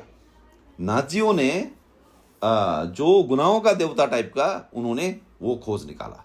तो इसलिए एक तरीके का, इसलिए भी शायद जब जॉर्ज लुकाच इतने बड़े मार्क्सिस्ट थे तो उन्होंने जब बोला कि ये जो फांसीवाद नाजीवाद जो है ये मजदूरों को एक तरीके का एक क्रांतिकारी एक सपना दिखाता है, तो वो बिल्कुल इस सेंस में भी ये सही बैठता है। तो भारत में यानी कि इसलिए हम कई बार बोलते हैं, जैसे मैंने भी अभी एक कबीर पे लंबा लेख लिखा, तो मैं भी उसमें देख रहा था कि कबीर को हम ठीक है सगुन नहीं मानते हैं, है ना, कबीर सगुन को रिजेक्ट करते हैं, ठीक है, और लेकिन हम बहुत ज़्यादा कबीर को निर्गुण के अंदर में उनको रख देते हैं। तो मेरा ये था कि कबीर को क्या हमें निर्गुण से भी निकालना चाहिए, क्या कुछ और भी है कबीर में जो इवन निर्गुण के बियॉन्ड जा रहे हैं। तो उसमें मेरा ये मानना था कि जो असुर फिलॉसफी जो है, असुर फिलॉसफी बहुत ही व्याप्त है हमारे समाज में और इसका इतिहास बहुत पुराना है, ब्रह्म विष्णु महेश से भी पुराना है, ब्राह्मणवाद से भी पुराना है, बौद्ध जैन से भी पुराना है, ऋग्वेद से भी पुराना है। तो मुझे लगा, और पुराना होते हुए भी आज के तारीख में मैं तो जब छत्तीसगढ़ बस्तर में जाता हूँ तो मैं कहीं ना कहीं उसको भी ढूंढ रहा हूँ, वो ट्रेडिशन को जो भारत में अभी भी है, असुरों में है, आदिवासियों में मैंने देखा ये ट्रेडिशन अभी भी है, ये लिविंग ट्रेडिशन है उस सेंस में। जी। सिर्फ आप बिरसा मुंडा का बारे में बात करके नहीं होगा, लेकिन बिरसा मुंडा जिस समुदाय से थे उनका जो निरंतर जो 4000-5000 साल का जो इतिहास है जो आज भी है मैंने देखा इवन पासवान समाज का मैं उसके बारे में पढ़ रहा था, इतना लंबा इतिहास है उनका भी, यानी कि जो ब्रह्म विष्णु महेश इवन बौद्ध जैन से भी पहले जाते हैं। तो ये वाला जो पूरा जो ये इंडिया में अभी भी है हमारे समाज में, तो मैं कहीं ना कहीं ये ढूंढ रहा था क्या कबीर को हम वो वाला ट्रेडिशन के साथ जोड़ सकते हैं कि नहीं। ये जो गुनाहों का देवता, यानी कि सिर्फ भगवान श्री राम को रिजेक्ट करना, सगुण को रिजेक्ट करना, है ना, ब्राह्मणवाद को रिजेक्ट करना, सिर्फ वो नहीं, क्योंकि आप जब ब्राह्मणवाद को भी रिजेक्ट कर रहे हैं, आप अभी भी अगर बौद्ध में भी जा रहे हैं तो बौद्ध और ब्राह्मणवाद जो है वो एक परस्पर एक दूसरे को काटता है, लेकिन फ्रेमवर्क को बहुत कुछ वो शेयर करता है। जैसे बोलते हैं ना unity and struggle of opposites, opposite तो है ब्राह्मणवाद और बौद्ध, लेकिन unity and struggle of opposites, तो स्ट्रगल है ऑपोजिट्स में, लेकिन एक यूनिटी भी है। लेकिन चूंकि जो कैटेगरी जो है, एक कैटेगरी सजेस्ट कर रहा है तो उस कैटेगरी को रिजेक्ट कर रहा है, बिल्कुल ही कुछ और दुनिया का जो कैटेगरी है जो असुर फिलॉसफी में आपको मिलता है वो नहीं आ रहा है उसमें कहीं भी, है ना। तो मैं कबीर में ये देख रहा था, कबीर का जो उलटवासी कविता है खासकर, उसमें मैं कहीं ना कहीं देख रहा था कि उसमें एक असुर का एक फिलॉसफी उसमें झलक रहा है। तो क्या हम निर्गुण के बियॉन्ड जाके एक दूसरा असुर कबीर को क्या हम ढूंढ सकते हैं करके ये सवाल था। तो एनीवेज मैंने आपको थोड़ा लंबा आंसर दे दिया। तो ये, और लास्ट एक पॉइंट बता दूं, जो स्टीव बैनन जो ट्रंप का एडवाइजर रहा, आज के तारीख में फैसिस्टों का अगर आप देखेंगे जो कॉन्शियसली फैसिस्ट लिटरेचर को रेफर करते हैं, कई लोग बोलते हैं कि एलन मस्क का भी कुछ ऐसा फैमिली में फैसिस्ट कनेक्शन है और उसका दादा परदादा का दिखाते हैं, हो ही सकता है। लेकिन एज थॉट एंड फिलॉसफी, सिर्फ कनेक्शंस नहीं कि भाई बोलो या आरएसएस का कोई ऑफिस में गए तो वहाँ हिटलर का एक फोटो मिला, इस टाइप का फुटकर स्निपेट्स से नहीं आप बिल्ड कर सकते हैं। आपको उसका थॉट और फिलॉसफी के लेवल पे उस चीज़ को पकड़ना है। तो उस लेवल पे अगर आप देखेंगे तो आप पाएंगे कि बाय द वे फुटकर लेवल पे तो आप तो नेताजी के बारे में भी बोल सकते हैं, नेताजी सुभाष चंद्र बोस कि वो तो जापान के साथ थे, जापान तो फासिस्ट था, जापान और हिटलर, इटली, ये तो एक साथ मिलके एक फैसिस्ट फ्रंट बनाया था है ना। तो क्या कहेंगे आप नेताजी सुभाष बोस के बारे में? नेताजी सुभाष बोस को तो बहुत सारे कॉमरेड लोग भी मानते हैं। तो एनीवेज, तो ऐसा फुटकर स्निपेट्स में हम नहीं जा सकते हैं, कौन किसके साथ मिला, फोटो उनका घर में मिला, इस टाइप का। तो आज के तारीख में जब हम स्टीव बैनन को देखते हैं, जब हम कुछ ऐसे अलेक्जेंडर डुगिन को देखते हैं जो पुतिन का एडवाइजर है। अब कई लोग बोलते हैं कि पुतिन का एडवाइजर अलेक्जेंडर डुगिन है, तो डुगिन में भी कुछ फैसिज्म ढूंढते हैं। तो हम देखते हैं कि अच्छा, शायद स्टीव बैनन वगैरह जाके जो ट्रम्प और पुतिन का जो क्लोजनेस है, इसलिए भी है चूँकि उनका जो आइडियोलॉग है अलेक्जेंडर डुगिन को अमेरिका में ट्रम्प के बहुत सारे जो एडवाइजर्स पढ़ते हैं। अब ये लोग जूलियस इवोला करके इटली में एक फैसिस्ट थे उस टाइम, उसको पढ़ते हैं। तो ये एक तरीके का लिटरेचर। एक दूसरा इंसान है मार्क एंडरसन करके, वो अभी सिलिकॉन वैली का बहुत बड़ा आदमी। एक पीटर ठैल करके आदमी है, पीटर ठैल जो हम क्रेडिट कार्ड यूज करते हैं उसका जनक माना जाता है। पेपैल और वीजा का वो जनक है, तो आज भी है वो सिलिकॉन वैली। वो ट्रम्प का बहुत बड़ा दोस्त है वो पीटर ठैल।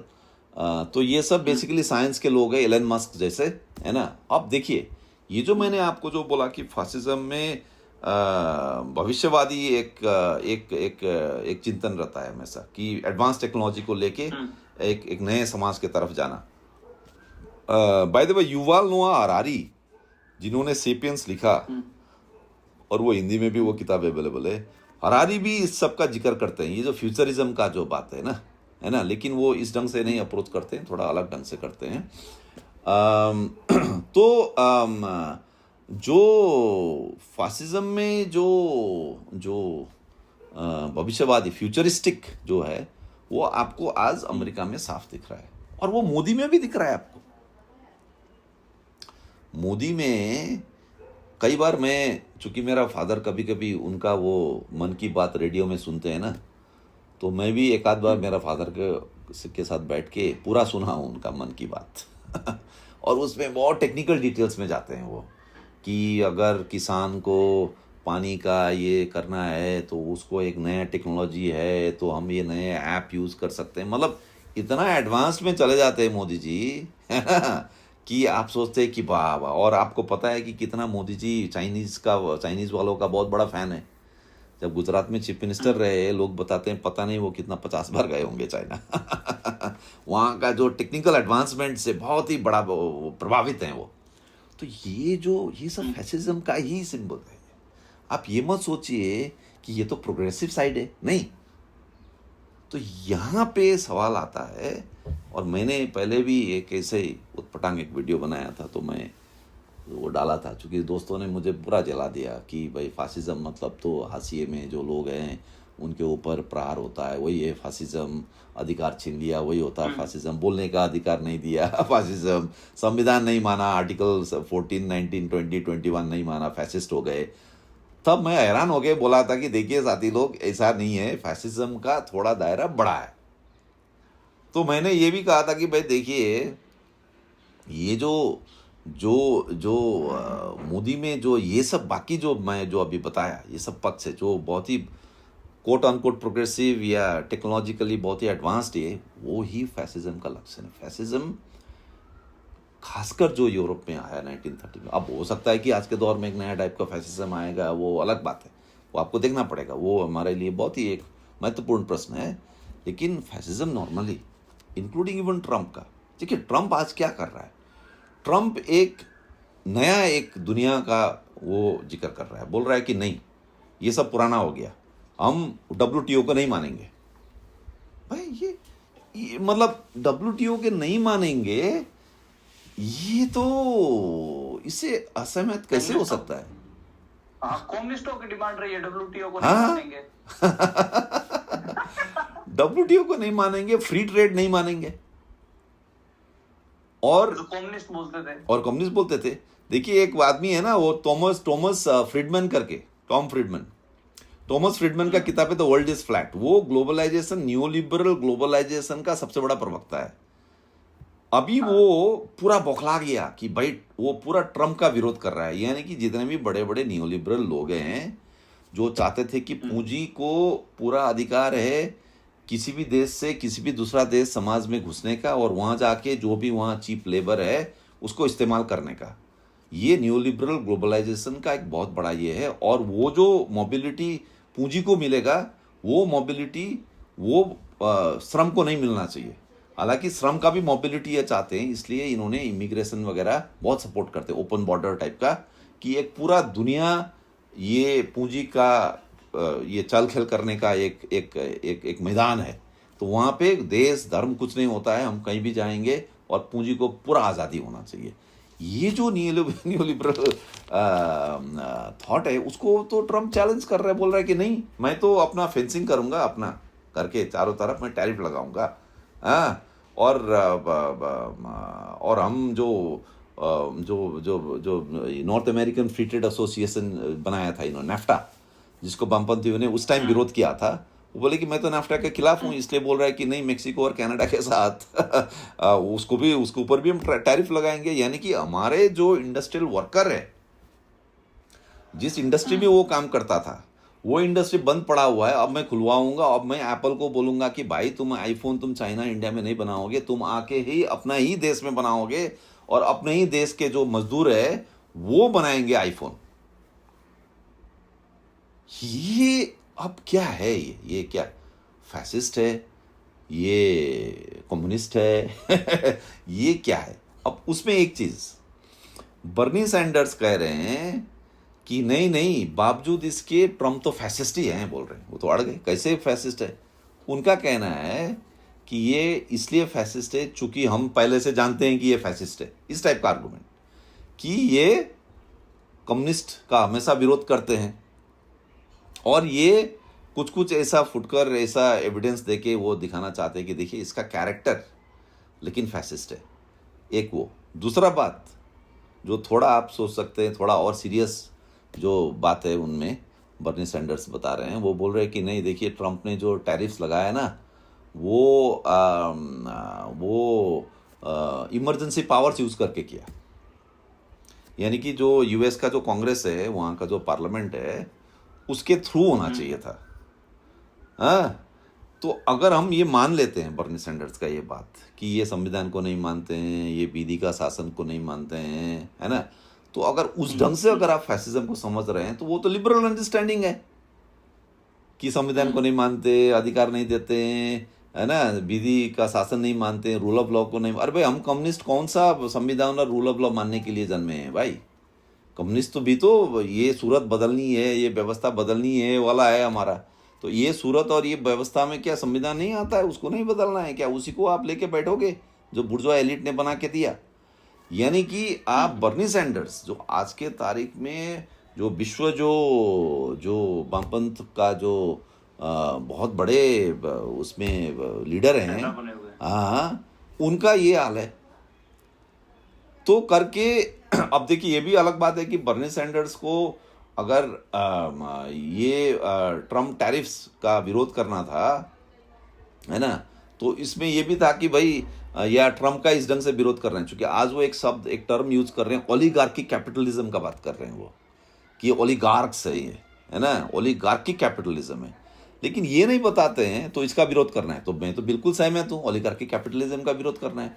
लेकिन ये नहीं बताते हैं बर्नी सैंडर्स कि ये तो ओलिगार्की कैपिटलिज्म है। ओबामा और क्लिंटन जब प्रेसिडेंट थे तब उस टाइम कौन सा कैपिटलिज्म थे, कौन सा कैपिटलिज्म वो था। और आप इतना दिन जब बाइडेन प्रेसिडेंट था, आप बाइडेन को कौन सा कैपिटलिस्ट है वो डिफाइन करके अगर उनको भी विरोध किए होते तो आपको हम सीरियसली ले सकते थे। आज उस टाइम तो आप चुपचाप बैठे, वो वाला कैपिटलिज्म के साथ तो आप एडजस्ट करके बैठे, और आज आप खुलेआम आ रहे हैं। तो ये सब विरोधाभास इनमें है। तो ये सीरियस प्लेयर्स नहीं मानता हूं। लेकिन फैसिज्म के बारे में आपने पूछा था, तो फैसिज्म का इस टाइप का पक्ष है, और हमें लगता है, मुझे लगता है कि जब तक जो हम फैसिज्म या इवन पूंजीवाद को हम सही तरह से हम चिन्हित नहीं कर पाते हैं, इसका विश्लेषण नहीं कर पाते हैं, तब तक आज का जो मजदूर आंदोलन जो है भारत में, ये मजदूर आंदोलन टेक ऑफ नहीं कर सकता है। मैं अभी एक प्रोग्राम में, कामरेडों ने फांसीवाद पे ही एक प्रोग्राम रखा था, तो मैंने उसको वहाँ पे बात रखा था कि जैसे हम एंटी फैसिस्ट फ्रंट बनाते हैं, हम सोचते हैं कि आरएसएस बीजेपी आएगा तो सब तबाह हो जाएगा, तो उसको रोकने के लिए सबसे बड़ा काम आज हमारे सामने में है मोदी को कैसे भी रोकना। लेकिन ये वाला, वैसे अमेरिका में भी सबसे बड़ा काम आज ट्रम्प को रोकना है। लेकिन ये जो स्लोगन है कि जो आपका अपना एजेंडा, अपना प्रोग्राम, मजदूर वर्ग वाले जो पार्टीज है वो अपना एजेंडा को अभी थोड़ा नीचे रखो, क्योंकि अब प्राइमरी जो टास्क है वो जो फांसीवाद जो आ रहा है उसको पहले हराना है, फिर हम अपना अपना एजेंडा में लग जाएंगे। ये वाला जो बात है, इसमें क्या हो रहा है कि मजदूर वर्ग अपने आप को हमेशा, मजदूर वर्ग का तिलांजलि हुआ है इसमें। मजदूर वर्ग ने अपना स्वार्थ को हमेशा सैक्रिफाइस, सिर्फ स्वार्थ का नहीं बात है, मजदूर वर्ग का जो अपना पॉलिटिक्स है, अपना जो विजन है, उसको हमेशा उनको तिलांजलि करना पड़ा। और हम विक्टिम, हम सैक्रिफिशियल गोड्स है, हम बलि के बकरे बने हुए हैं यहाँ। क्यों बलि के बकरे बने? अरे फासिज्म को हराना है।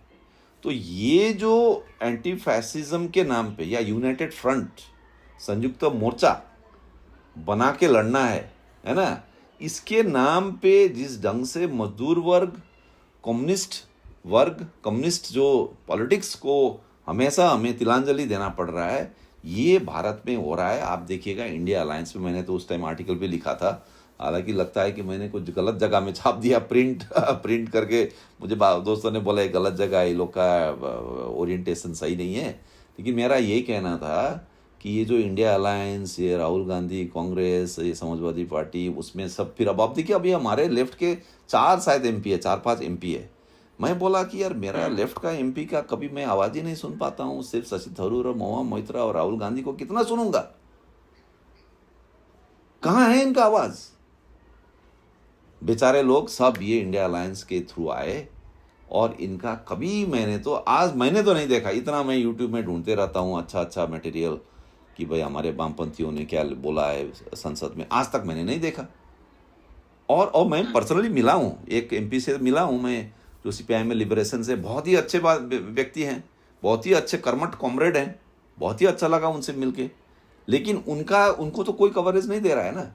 तो करके जो मारुति आंदोलन हुआ या बेलसोनिका में इतना बड़ा संघर्ष चल रहा है, मैं तो कहूँगा इवन बस्तर में जो इतना बड़ा क्रांति का एक प्रोसेस वहाँ है, वो कभी भी एक स्टेज के बाद वो ट्रैक्शन नहीं पकड़ता है, वो तूल नहीं पकड़ता है।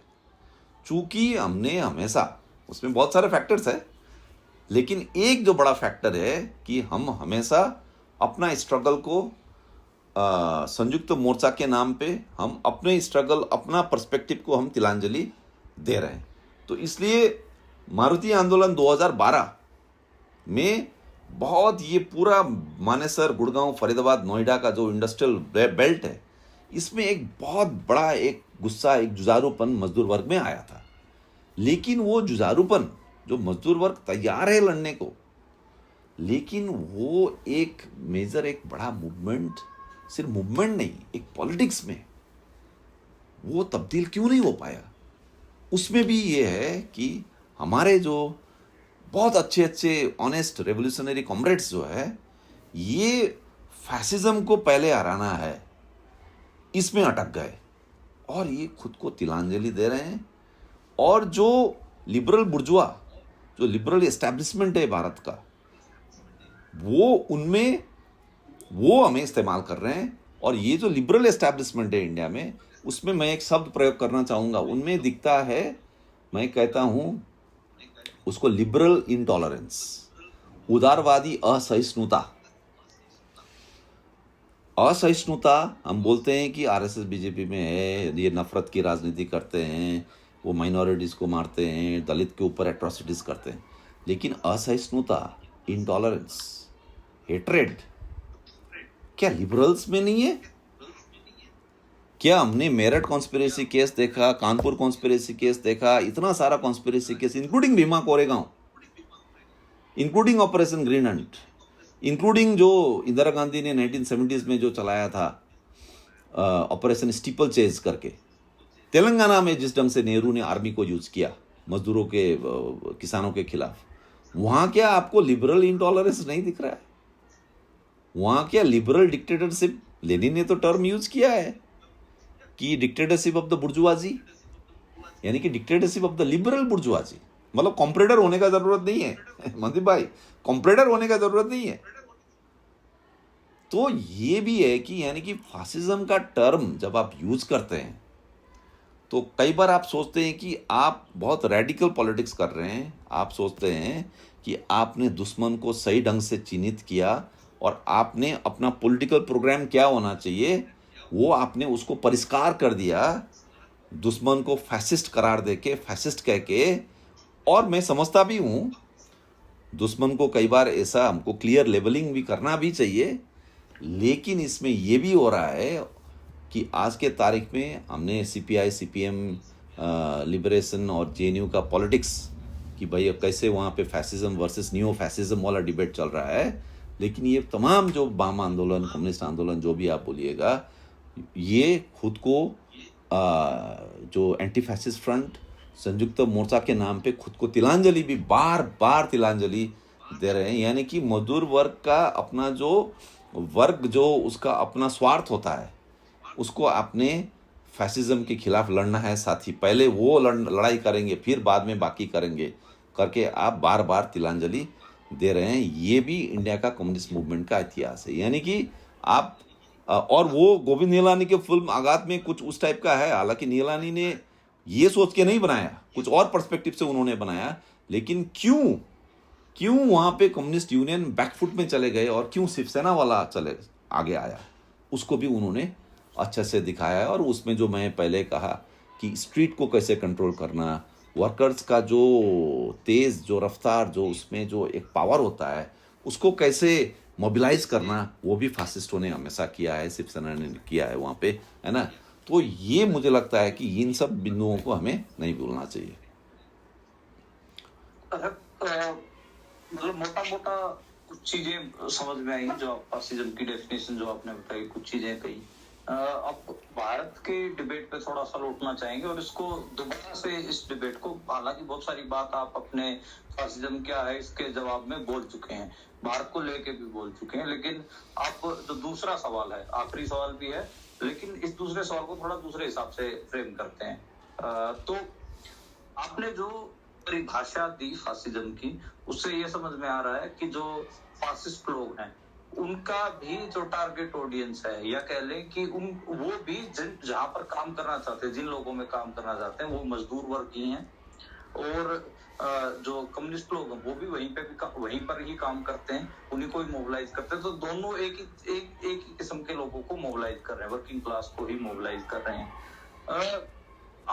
दूसरा आपकी बातचीत से समझ में आया कि उनके पास जो फासिस्ट लोग हैं उनके पास हिप्नोटाइजेशन की एक टेक्निक है, वो हिप्नोटाइज करते हैं। और जो कम्युनिस्ट लोग जो कि उनके एक आर्थिक मुद्दों पे बात करना चाह रहे हैं, उनसे उनको ले जाते हैं, उसको एक अलग किस्म का प्रोसेस भी है।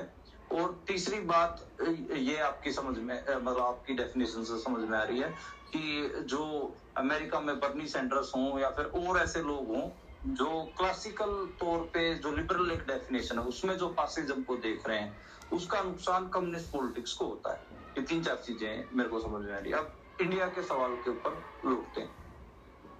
भारत में अभी सीपीएम का जनवरी और फरवरी से ही सीपीएम ने कहा कि मोदी सरकार फासिस्ट सरकार नहीं है। और उसके बाद अब जेएनयू में चुनाव हो रहे हैं छात्र संघ के, उसमें जो अलग अलग ये डिबेट देखने को मिल रही है, और उसमें प्रकाश करात की भी कोई कोटेशन 1985 की वो दी जा रही है, कई सारी चीजें हो रही हैं।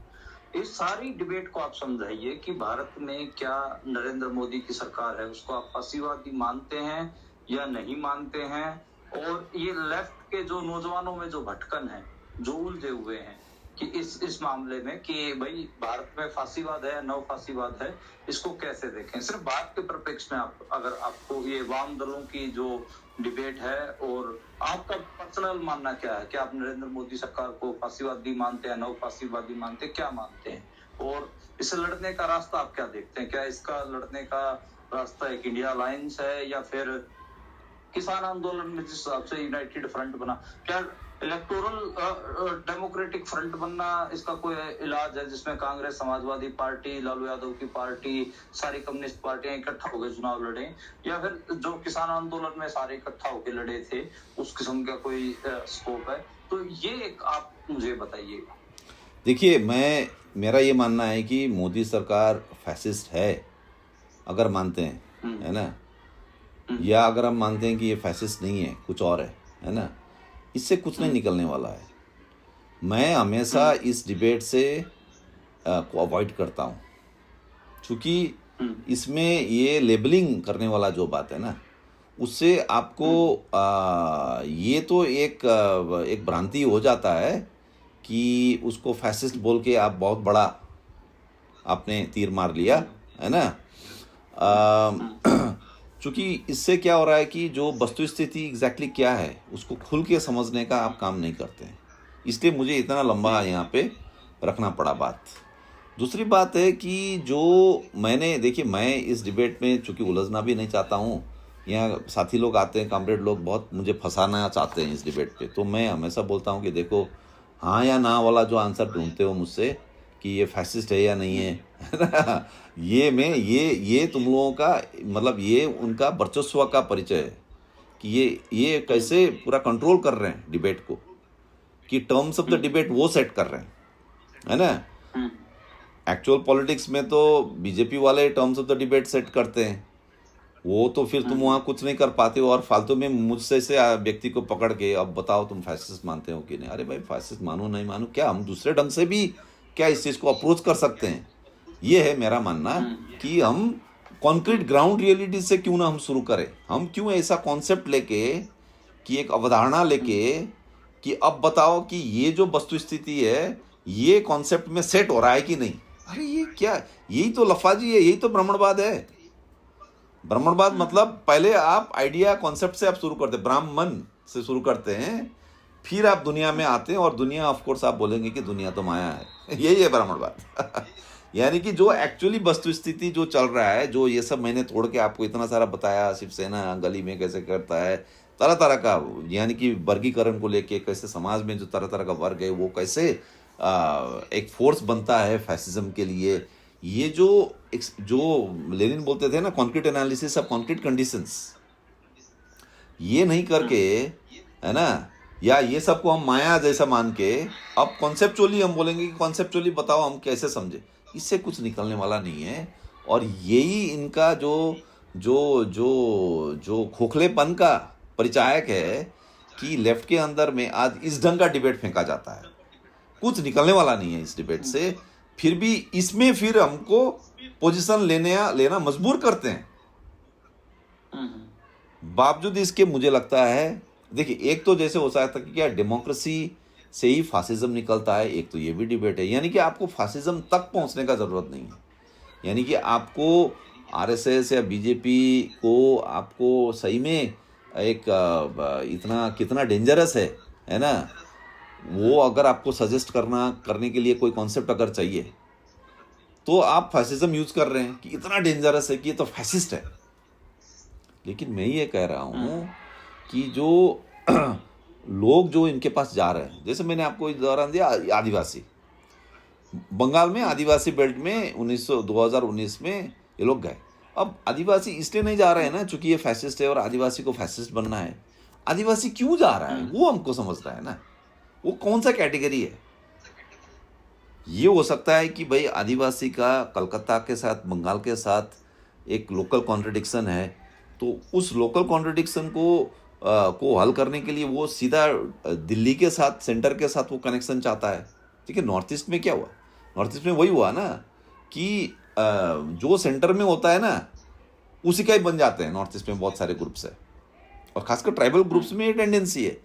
यानी कि आपको इस ढंग से इस चीज़ को समझना चाहिए न कि ओ फांसीवाद के तरफ जा रहा है आदिवासी। मतलब फांसीवाद शब्द शायद आदिवासी जो इलाके का बात कर रहे हैं उन्होंने सुना भी नहीं है, ये क्या है। और आप जाके ऐसा एक शब्द वहां इस्तेमाल कर देते हैं जो किसी को पता भी नहीं है कि इसका मीनिंग क्या है। तो डेमोक्रेसी को ही आप देखिए, संविधान को ही देखिए, लिबरलिज्म को जो अभी है उसी को आप स्टडी कीजिए। तो मुझे नहीं लगता है कि मोदी को हम न्यो फैसिस्ट बोले या फैसिस्ट बोले, इससे कुछ नहीं निकलने वाला है। जैसे कि और इसमें एक बड़ा डिफरेंस जो मैंने आपको पहले बोला कि आज के तारीख में अगर कोई फैसिस्ट है भी उस ढंग से, कोई खुद को एज अ पॉजिटिव आइडेंटिटी खुद का क्लेम नहीं कर रहा है कि हाँ मैं फैसिस्ट हूँ, जो कि उस दौर में वो था। इसलिए वहाँ पे कौन फैसिस्ट है वो क्लियर था, क्योंकि वो फैसिस्ट का झंडा लेके ही चलते थे। आज के तारीख में वो नहीं है। आज के तारीख में इन प्रैक्टिस, जैसे देखिए सिंगूर नंदीग्राम जब हुआ तब बहुत लेफ्ट के लोगों ने सीपीएम को फैसिस्ट बोला, ठीक है ना। सिंगूर नंदीग्राम हुआ, वो क्या अहमद बाहिनी वगैरह यूज करते थे, वहाँ गुंडों का बड़े बड़े गिरोह थे, तो हमने उनको फैसिस्ट बोला। जो सीपीआईएमएल लिबरेशन माओइस्ट को एनार्किस्ट बोलते हैं, और सीपीआई माओइस्ट भी बहुत बार इंडियन स्टेट को फैसिस्ट बोल देते हैं।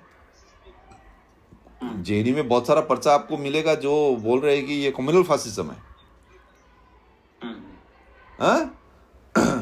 तो ये जो फैसिस्ट करके जो है या नहीं है, दोनों ही दोनों ही ये जो फॉल्स चॉइस हमारे सामने में है ना।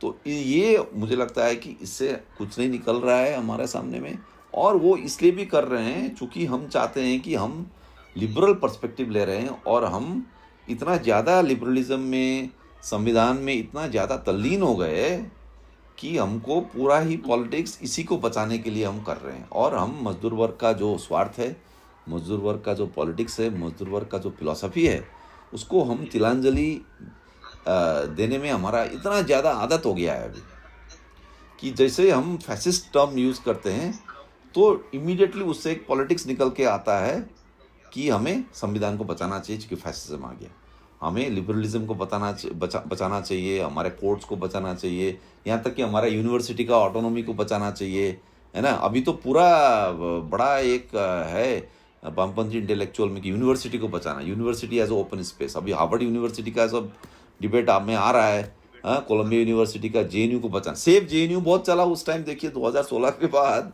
वो कन्हैया उमर खालिद वाला केस के बाद बहुत बड़ा वहाँ जुलूस निकलता था जेएनयू के अंदर में, उसका प्लेकार्ड में लिखा रहता था सेफ जेएनयू। तो हमारे बहुत कॉमरेड लोग मजाक करते थे, देखो कॉमरेडों का ये हाल हो गया, अभी ये सेफ जेएनयू में चले गए, इसमें क्या क्लास है क्या कास्ट है कुछ नहीं पता, सेफ जेएनयू है ना, एक इंस्टीट्यूशन को आप सेव करेंगे। तो ये तब संभव हो पा रहा है इस टाइप का बचकाना वाला पॉलिटिक्स, चूंकि आपने ये फैसिस्ट टर्म यूज करके उससे ऑटोमेटिक इस टाइप का एक पॉलिटिक्स करने का रास्ता आपको खुल जाता है। मुझे लगता है चूंकि हम इस टाइप का एक पॉलिटिक्स में एकदम हम लोग तल्लीन हो गए, ये हमारा आदत, ये सेकंड नेचर बन गया और इसको हम छोड़ नहीं पा रहे हैं, इसलिए हम फैसिज्म है कि नहीं वहाँ पे हम अटके हुए हैं। देखिए वो ये मत सोचिए कि ये फैसिज्म का डिबेट करा के सही में ये बहुत सीरियस कॉमरेड्स है और ये सही में समझना चाह रहे हैं कि फैसिस्ट है कि नहीं, चूंकि फैसिस्ट है कि नहीं ये तो अदरवाइज तो बहुत इम्पोर्टेंट सवाल है ना। इसको तो हम सबसे चूड़ांत सवाल है, ये सबसे ऊपर का लेवल का सवाल है, इसको हम नज़रअंदाज कर ही नहीं सकते।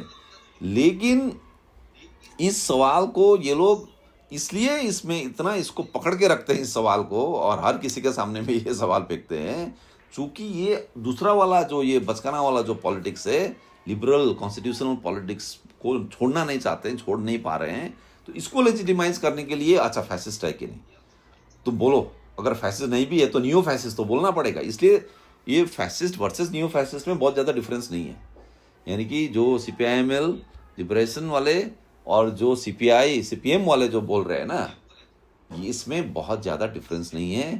एक एक बोल रहा है फैसिस्ट, दूसरा बोल रहा है नियो फैसिस्ट। हाँ, तो शायद किसी ने जब ट्रम्प पहले बार आया था तब फ्रेंच फिलोसोफर जो एलान बादियू है, जिसके साथ मैंने काफ़ी काम भी किया है, एलान बादियू का ये कहना था कि उन्होंने बोला कि डेमोक्रेसी के थ्रू कैसे ट्रम्प आया, फैसिज्म आ सकता है। वो मुझे लगता है वो वाजिब सवाल है ना। लेकिन मुझे लगता है कि ये एज अ सिम्टम हमें देखना चाहिए कि फैसिज्म का जो फैसिज्म हिंदुस्तान में अभी मोदी में फैसिज्म है कि नहीं, ये it is a symptom of a problem. ये एक एक एक एक डीपर जो हमारा प्रैक्टिस में एक क्राइसिस है, हमारा प्रैक्टिस पॉलिटिकल प्रैक्टिस जो है, जो इतना ज़्यादा लिबरल कॉन्स्टिट्यूशनल में फंसा हुआ है, और संयुक्त मोर्चा के नाम पे हम मजदूर वर्ग का जो पॉलिटिक्स को हम तिलांजलि दे रहे हैं, ये इस टाइप का जो पॉलिटिकल प्रैक्टिस है उसका एक संकेत है कि हम ये हमेशा सवाल फेंकते हैं कि भाई भारत में फांसीवाद है कि नहीं, एज अ सिम्टम। लेकिन अदरवाइज ये क्वेश्चन तो इम्पोर्टेंट है। तो इसलिए हमें अपना पॉलिटिकल प्रैक्टिस अगर हम चेंज करेंगे, अगर हम सोचे, फॉर एग्जांपल एक उदाहरण देता हूं, अगर हम ये सवाल उठाएं कि 2012 में जो मारुति आंदोलन हुआ, वो सून एक जो सिविल लिबर्टीज वाले, ह्यूमन राइट्स वाले और बहुत सारे लॉयर्स के जकड़ में चला गया वो आंदोलन, जो जुलाई में जो कांड हुआ था, है ना। उसके बाद वो पूरा कंट्रोल किए, जो सिविल लिबर्टीज का जो एक बड़ा गिरोह है उसने कंट्रोल किया, है ना। अगर हम ये सवाल उठाए कि क्या दूसरा भी रास्ता संभव था, क्या मारुति आंदोलन क्या एक बड़ा एक क्रांतिकारी एक उभार का एक शुरुआत बन सकता। देखिए आज की तारीख में ये सवाल भी करते हैं ना हम मारुति आंदोलन को लेके, तो लगता है कि मैं कितना बकवास सवाल कर रहा हूँ। मतलब हम सोच भी नहीं सकते कि मजदूर आंदोलन इतना बड़ा बन सकता है देश में। मतलब हम उसको मतलब we don't even think that's possible. ये इतना गंभीर क्राइसिस है हमारे के अंदर में कि हम ये सवाल भी उठाते हैं तो खुद के ऊपर डाउट करने लगते हैं कि शायद मैं ही बेकार सवाल उठा रहा हूँ, जबकि ये मुझे लगता है वाजिब सवाल है। अगर आप इस टाइप का सवाल उठा पाते हैं तो फिर शायद वो फांसीवाद है कि नहीं, इस टाइप का सवाल आप छोड़ देंगे। चूंकि आप देखेंगे कि आप भी खुद जो लिबरल कॉन्स्टिट्यूशनल फ्रेमवर्क को आप चैलेंज कर रहे हैं, यानी कि विधि का जो शासन है ना, जिसके अंदर में आपको हर मूवमेंट के अंदर उसको उसके अधीन रखना है, यानी कि आप क्रांतिकारी जनउबार कर ही नहीं सकते। चूंकि क्रांति भी करेंगे सही मायने में तो कहीं ना कहीं आप भी कानून का दायरा को तो क्रॉस करेंगे ही ना। आप ऐसे भी आप गुस्से में एक पैलेस्टाइन गाजा का भी आंदोलन करते हैं तो एक आध बैरिकेड तो आप तोड़ ही देते हैं पुलिस का। तो अगर आपका उस टाइप का प्रैक्टिस है या उस टाइप का प्रैक्टिस है कि भाई हम मारुति आंदोलन को सिर्फ एक लोकल एक इकोनॉमिस्टिक एक यूनियनिस्ट एक मूवमेंट में नहीं तब्दील करेंगे, बल्कि ये तो सही में एक बड़ा पॉलिटिक्स की तरफ हम जा रहे हैं, तो हो सकता है कि आप भी जो लिबरल फ्रेमवर्क को आप भी ब्रेक करते, तब आप फिर फैसिज्म को प्योरली लिबरल ढंग से आप डिफाइन नहीं करते, जो कि मैं बोला आपको बर्नी सैंडर्स कर रहे हैं और हमारे तमाम लोग कर रहे हैं कि ये देखो ये लोग तो कानून को नहीं मानते हैं, ये लोग तो कोर्ट्स को नहीं मानते हैं, ये तो संविधान को ही ये नहीं मानते हैं वगैरह वगैरह। हाँ, यानी कि स्टेटस को आप इतना मान रहे हैं तो आपका फैसिज्म का जो डेफिनेशन भी आप उस ढंग से आप उसको तोड़ मरोड़ रहे हैं। तो ये हमारा पॉलिटिकल प्रैक्टिस, जब तक हम पॉलिटिकल प्रैक्टिस पे ही अपना रिफ्लेक्ट नहीं करेंगे तब तक देश में फैसिज्म है कि नहीं हम उस पर हम क्लैरिटी नहीं ला सकते हैं। तो प्रैक्टिस इज़ वेरी इंपॉर्टेंट, और ये मार्क्सिज्म का भी एक मानना है कि आपका political practice is very important. Practice से थियरी निकलता है। माओ ने भी यही कहा, मार्क्स ने भी यही कहा, लेनिन ने भी नहीं कहा।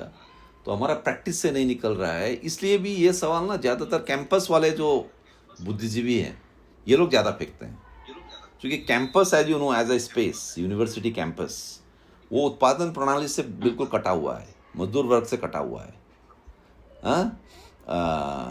तो ये एक तरीके का जो पेटी बुर्जुआ लेफ्ट इंटेलेक्चुअल जो है ना, उनका ऑब्सेशन है ये। और वो खुद कैसे मजदूर वर्ग से कटे हुए हैं उसका ये परिचायक है।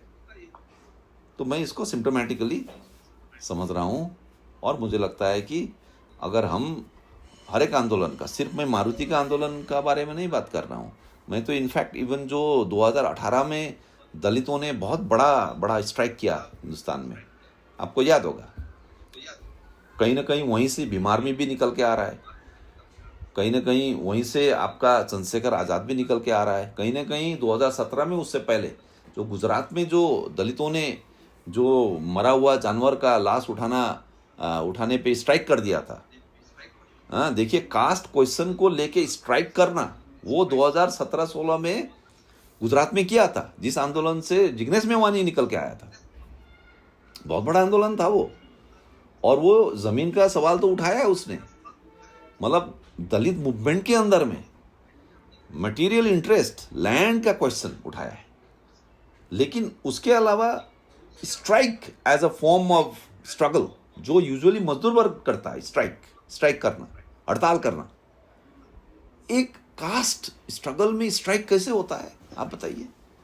लेकिन उन्होंने किया। तो ये जो तमाम आंदोलन, या इवन अग्निवीर का आप देख लीजिए, अग्निवीर का भी एक लोअर क्लास से आए हुए लड़के थे सब। आर्मी में कौन जाते हैं लड़के बताइए, लोअर क्लास के जाते हैं।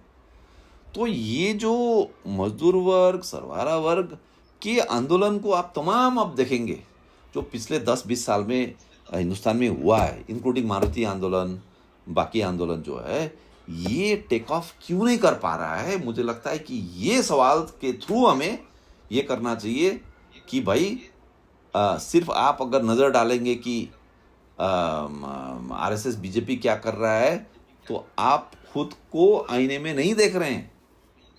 आप सिर्फ वो देख रहे हैं कि उनका फैक्ट चेक कर रहे हैं। जो फैक्ट चेक वाला बिजनेस शुरू हुआ, फैक्ट चेक करना, बैठिए फैक्ट चेक करते रहिए।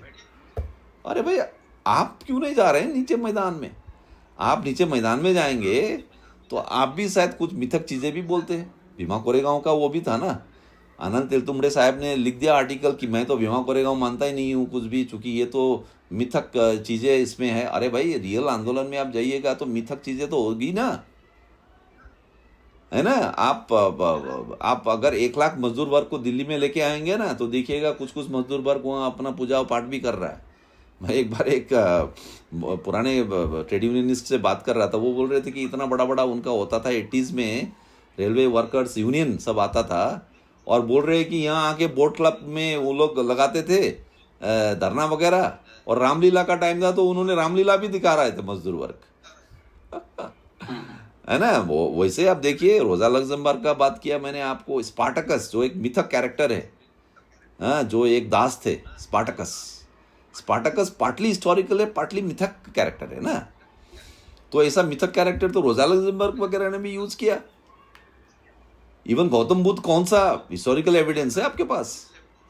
तो एविडेंस भी है, मिथक भी है। तो रियल लाइफ में बहुत सारे ऐसे कैरेक्टर्स है, जैसे जीसस क्राइस्ट के बारे में तो मैंने सोवियत संघ में आर्टिकल निकलता कि ऐसा जीसस क्राइस्ट करके कोई आदमी ही नहीं था।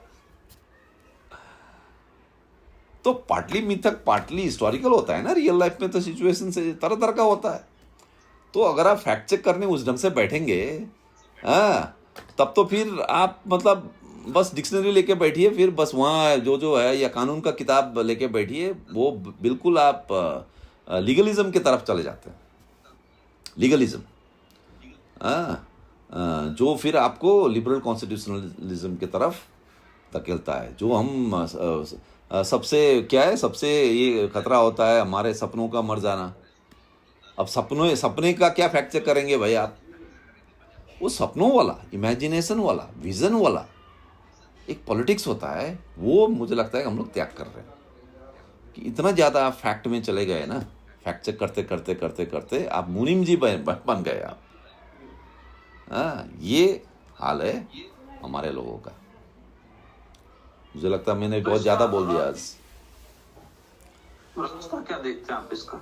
सॉरी, इसका रास्ता क्या है निकलने का? फिर रास्ता वही है, हमारा अपना जो प्रैक्टिस है ना मनदीप भाई, हमारा अपना प्रैक्टिस। आपने भी किसान आंदोलन पे किताब लिखा है, और वो जो प्रैक्टिस यानी कि जो हुआ, जो घटित हुआ, जो प्रैक्टिस हमारा जो चल रहा है, उसी पे आपने वहाँ से कुछ एक सिंथेसिस करने का ट्राई किया। वैसे ही हम जहाँ जहाँ भी जिस मोर्चे में हैं, उस प्रैक्टिस से ही हमको कुछ एक नॉलेज निकाल के लाना है। इसलिए मैं बोला कि जो अभी मैं जब गया था हरकिशन सिंह सुरजीत भवन में फांसीबाद पे प्रोग्राम था, और वहाँ पे ऐसे ऐसे कर्मठ डेडिकेटेड सच्चे हमारे कॉमरेड बैठे हुए थे, सब अपना अपना लेवल पे अपना प्रैक्टिस में लगे हुए। तो मैं वहाँ ये बोला कि भाई हम अपना प्रैक्टिस के जरिए हम फासिज्म को क्यों नहीं एड्रेस कर पा रहे हैं, हम क्यों ऊपर से शुरू कर रहे हैं कि हम अब ये पूछ रहे हैं कि भाई मोदी फैसिस्ट है कि नहीं। अरे हमारा प्रैक्टिस के साथ क्यों कनेक्शन हम नहीं कर पा रहे हैं, हम क्यों एक बुद्धिजीवी कॉन्सेप्चुअली हम जा रहे हैं, वो भी हमें जाना है जहाँ ज़रूरत है। तो मुझे लगता है कि रास्ता वही है कि हम अपने अपने, जैसे मारुति स्ट्रगल में मैं भी एक लेवल तक मैं शरीक था, मुझे भी देखना चाहिए कि अच्छा वो मूवमेंट क्यों एक लेवल पे आके क्रिमिनलाइज हो गया, फिर जो तथाकथित प्रोग्रेसिव लॉयर्स उनके हाथ में चला गया, ये क्यों हो रहा है और ये बार बार हो रहा है। हम भी सोचते हैं, जब बस्तर पे अभी मैंने वायर पे आर्टिकल लिखा, मैं भी बस्तर का जो संघर्ष है उसके बारे में भी सोच रहा हूँ ना। हम अग्निवीर के बारे में सोच रहे हैं, हम दलित आंदोलन भीम आर्मी में इतना पोटेंशियल दिखा था। मैं कितना बार गया सहारनपुर, कितने बार मैं अभी नगीना भी गया जब चंद्रशेखर आज़ाद लड़ा था, ऐसे ही गया था मैं। नहीं, मैं वो प्रैक्टिस को देख रहा हूँ ना। मैं देख रहा हूँ कि भीम आर्मी में एक तरीके का एक सेमी प्रोलेटेरियन एक मास था, दलित मास, जो एक मजदूर वर्ग वाला दलित मास था। मैं आपको बताऊं, जब हम मेरठ में एक प्रोग्राम में गए थे तो वहाँ उसी दिन साइमल्टेनियसली 2 प्रोग्राम चल रहा था मनदीप भाई। एक भीम आर्मी वालों का चल रहा था, दूसरा एक प्रोग्राम चल रहा था, वो भी दलित समुदाय का ही था। लेकिन दोनों में इतना बड़ा डिफरेंस, ये ओपन मैदान में हो रहा है और जो लड़के हैं सब 18, 19, 20, 21 साल का लड़के हैं, सब सेल्फी लेने वाले लड़के। लेकिन सर आज के जो नव मजदूर वर्ग जो है, न्यू जो प्रिकारिएट जिसको बोलते हैं, जो गिग वर्कर्स है, सब ये है लड़के, नए लड़के, सब 6 महीना, 3 महीना, 4 महीना वाला काम कर रहा है, उबर वाला का ड्राइवर है कहीं। एक तरफ ये है एकदम मजदूर, नया जो मजदूर लड़के हैं। दूसरे तरफ गया दलित, इसमें वो एक हॉल के अंदर में था, एसी था हॉल में, और बड़ा वो बाहर में सब का अपना सेंट्रो, मारुति स्विफ्ट सब पार्क्ड है, बड़ा वहाँ लंच के लिए लंगर लगा हुआ है, वो खाना बन रहा है, केटरिंग वाला चल रहा है, और सब मंच में नेता लोग बैठे हुए हैं और वहाँ फूल माला कर रहे हैं। सबका बिल्कुल कैरेक्टर अलग है, दोनों ही दलित मूवमेंट है। लेकिन ये एक प्रोलेटेरियन मास को लेके जो भीम आर्मी जो कर रहा है, चंद्रशेखर आज़ाद तब शायद जेल से निकला नहीं था, शायद, या शायद अभी भी निकला था, शायद नहीं निकला था तब। उस टाइम वो जो आपका जो उसका नेशनल सेक्रेटरी जो है हमारा, वो था विनय रंजन, वो लीड कर रहा था, है ना। तो बिल्कुल ही क्लास डिफरेंस आपको दिख रहा है। तो मैं ये भी सोचता हूँ कि भाई भीम आर्मी में जो पोटेंशियल दिखा था वो आज कहाँ गया, क्या हो रहा है ये, क्या ये भी एक दलित मिडिल क्लास क्रिएट करने वाला के तरफ जा रहा है या नहीं जा रहा है, हाँ? तो मुझे लगता है कि इस टाइप से हमें सोचना चाहिए। अग्निवीर में क्या हुआ, अग्निवीर तो मतलब आपके लिए एक रेडीमेड आंदोलन था कॉमरेडों के लिए, हाँ।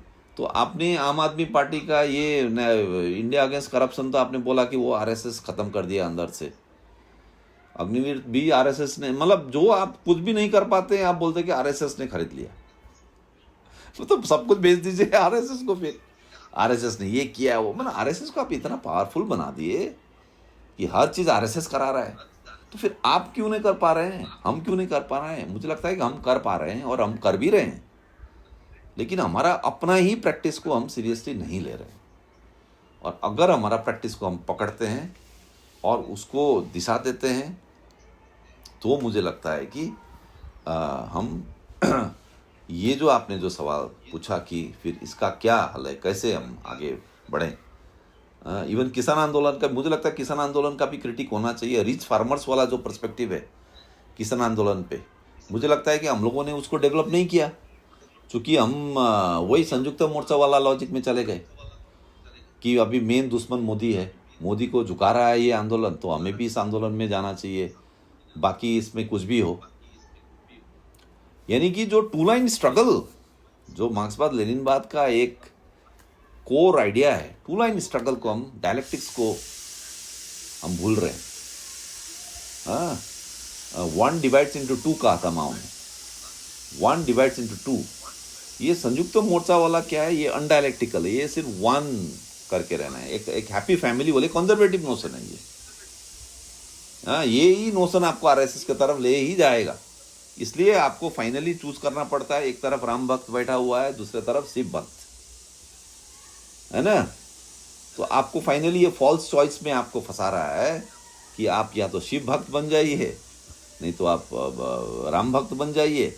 और फिर केजरीवाल आके बोले कि हम तो हनुमान भक्त है। हाँ, तो ये शिव भक्त, राम भक्त और हनुमान भक्त के अंदर में जो उसके कब्जे में जो संयुक्त मोर्चा आप बना रहे हैं फासिज्म के खिलाफ लड़ने के नाम से, इसके अंदर में आप खुद को कैद कर रहे हैं और फिर सवाल करते हैं कि अब बताओ तुम मोदी को फैसिस्ट मानते हो या नियो फैसिस्ट मानते हो। ये पूरा ही लफाजी चल रहा है जी। शुक्रिया सरोज, और अगर कुछ रहता तो आप उसमें जोड़ सकते हैं, बाकी तो मेरे को लगता है कि बहुत सारी चीजें आपने बोली थी। नहीं, मैं तो बस ये जोड़ूंगा कि आपने ये बोलने का मौका दिया, ये बोलने का मौका ही नहीं मिलता है। और ये मुझे लगता है कि मैं चाहता हूँ कि आप इस सवाल पे और भी इसको आगे, जो इसमें अगर कुछ गैप्स रह गया, कुछ इसमें कमियां रह गया, तो आप मुझे बाद में भी दोबारा इस पे हम कुछ कर सकते हैं, क्योंकि मुझे लगता है हमने बहुत ग्राउंड कवर किया है। और I am very interested to hear what the listeners, the viewers are going to think about it. जी, शुक्रिया सरोज, और दोबारा मुलाकात होती है और दोबारा फिर किसी नई बातचीत पे, नए टॉपिक पे हम जुड़ गए। ठीक है जी, नमस्कार।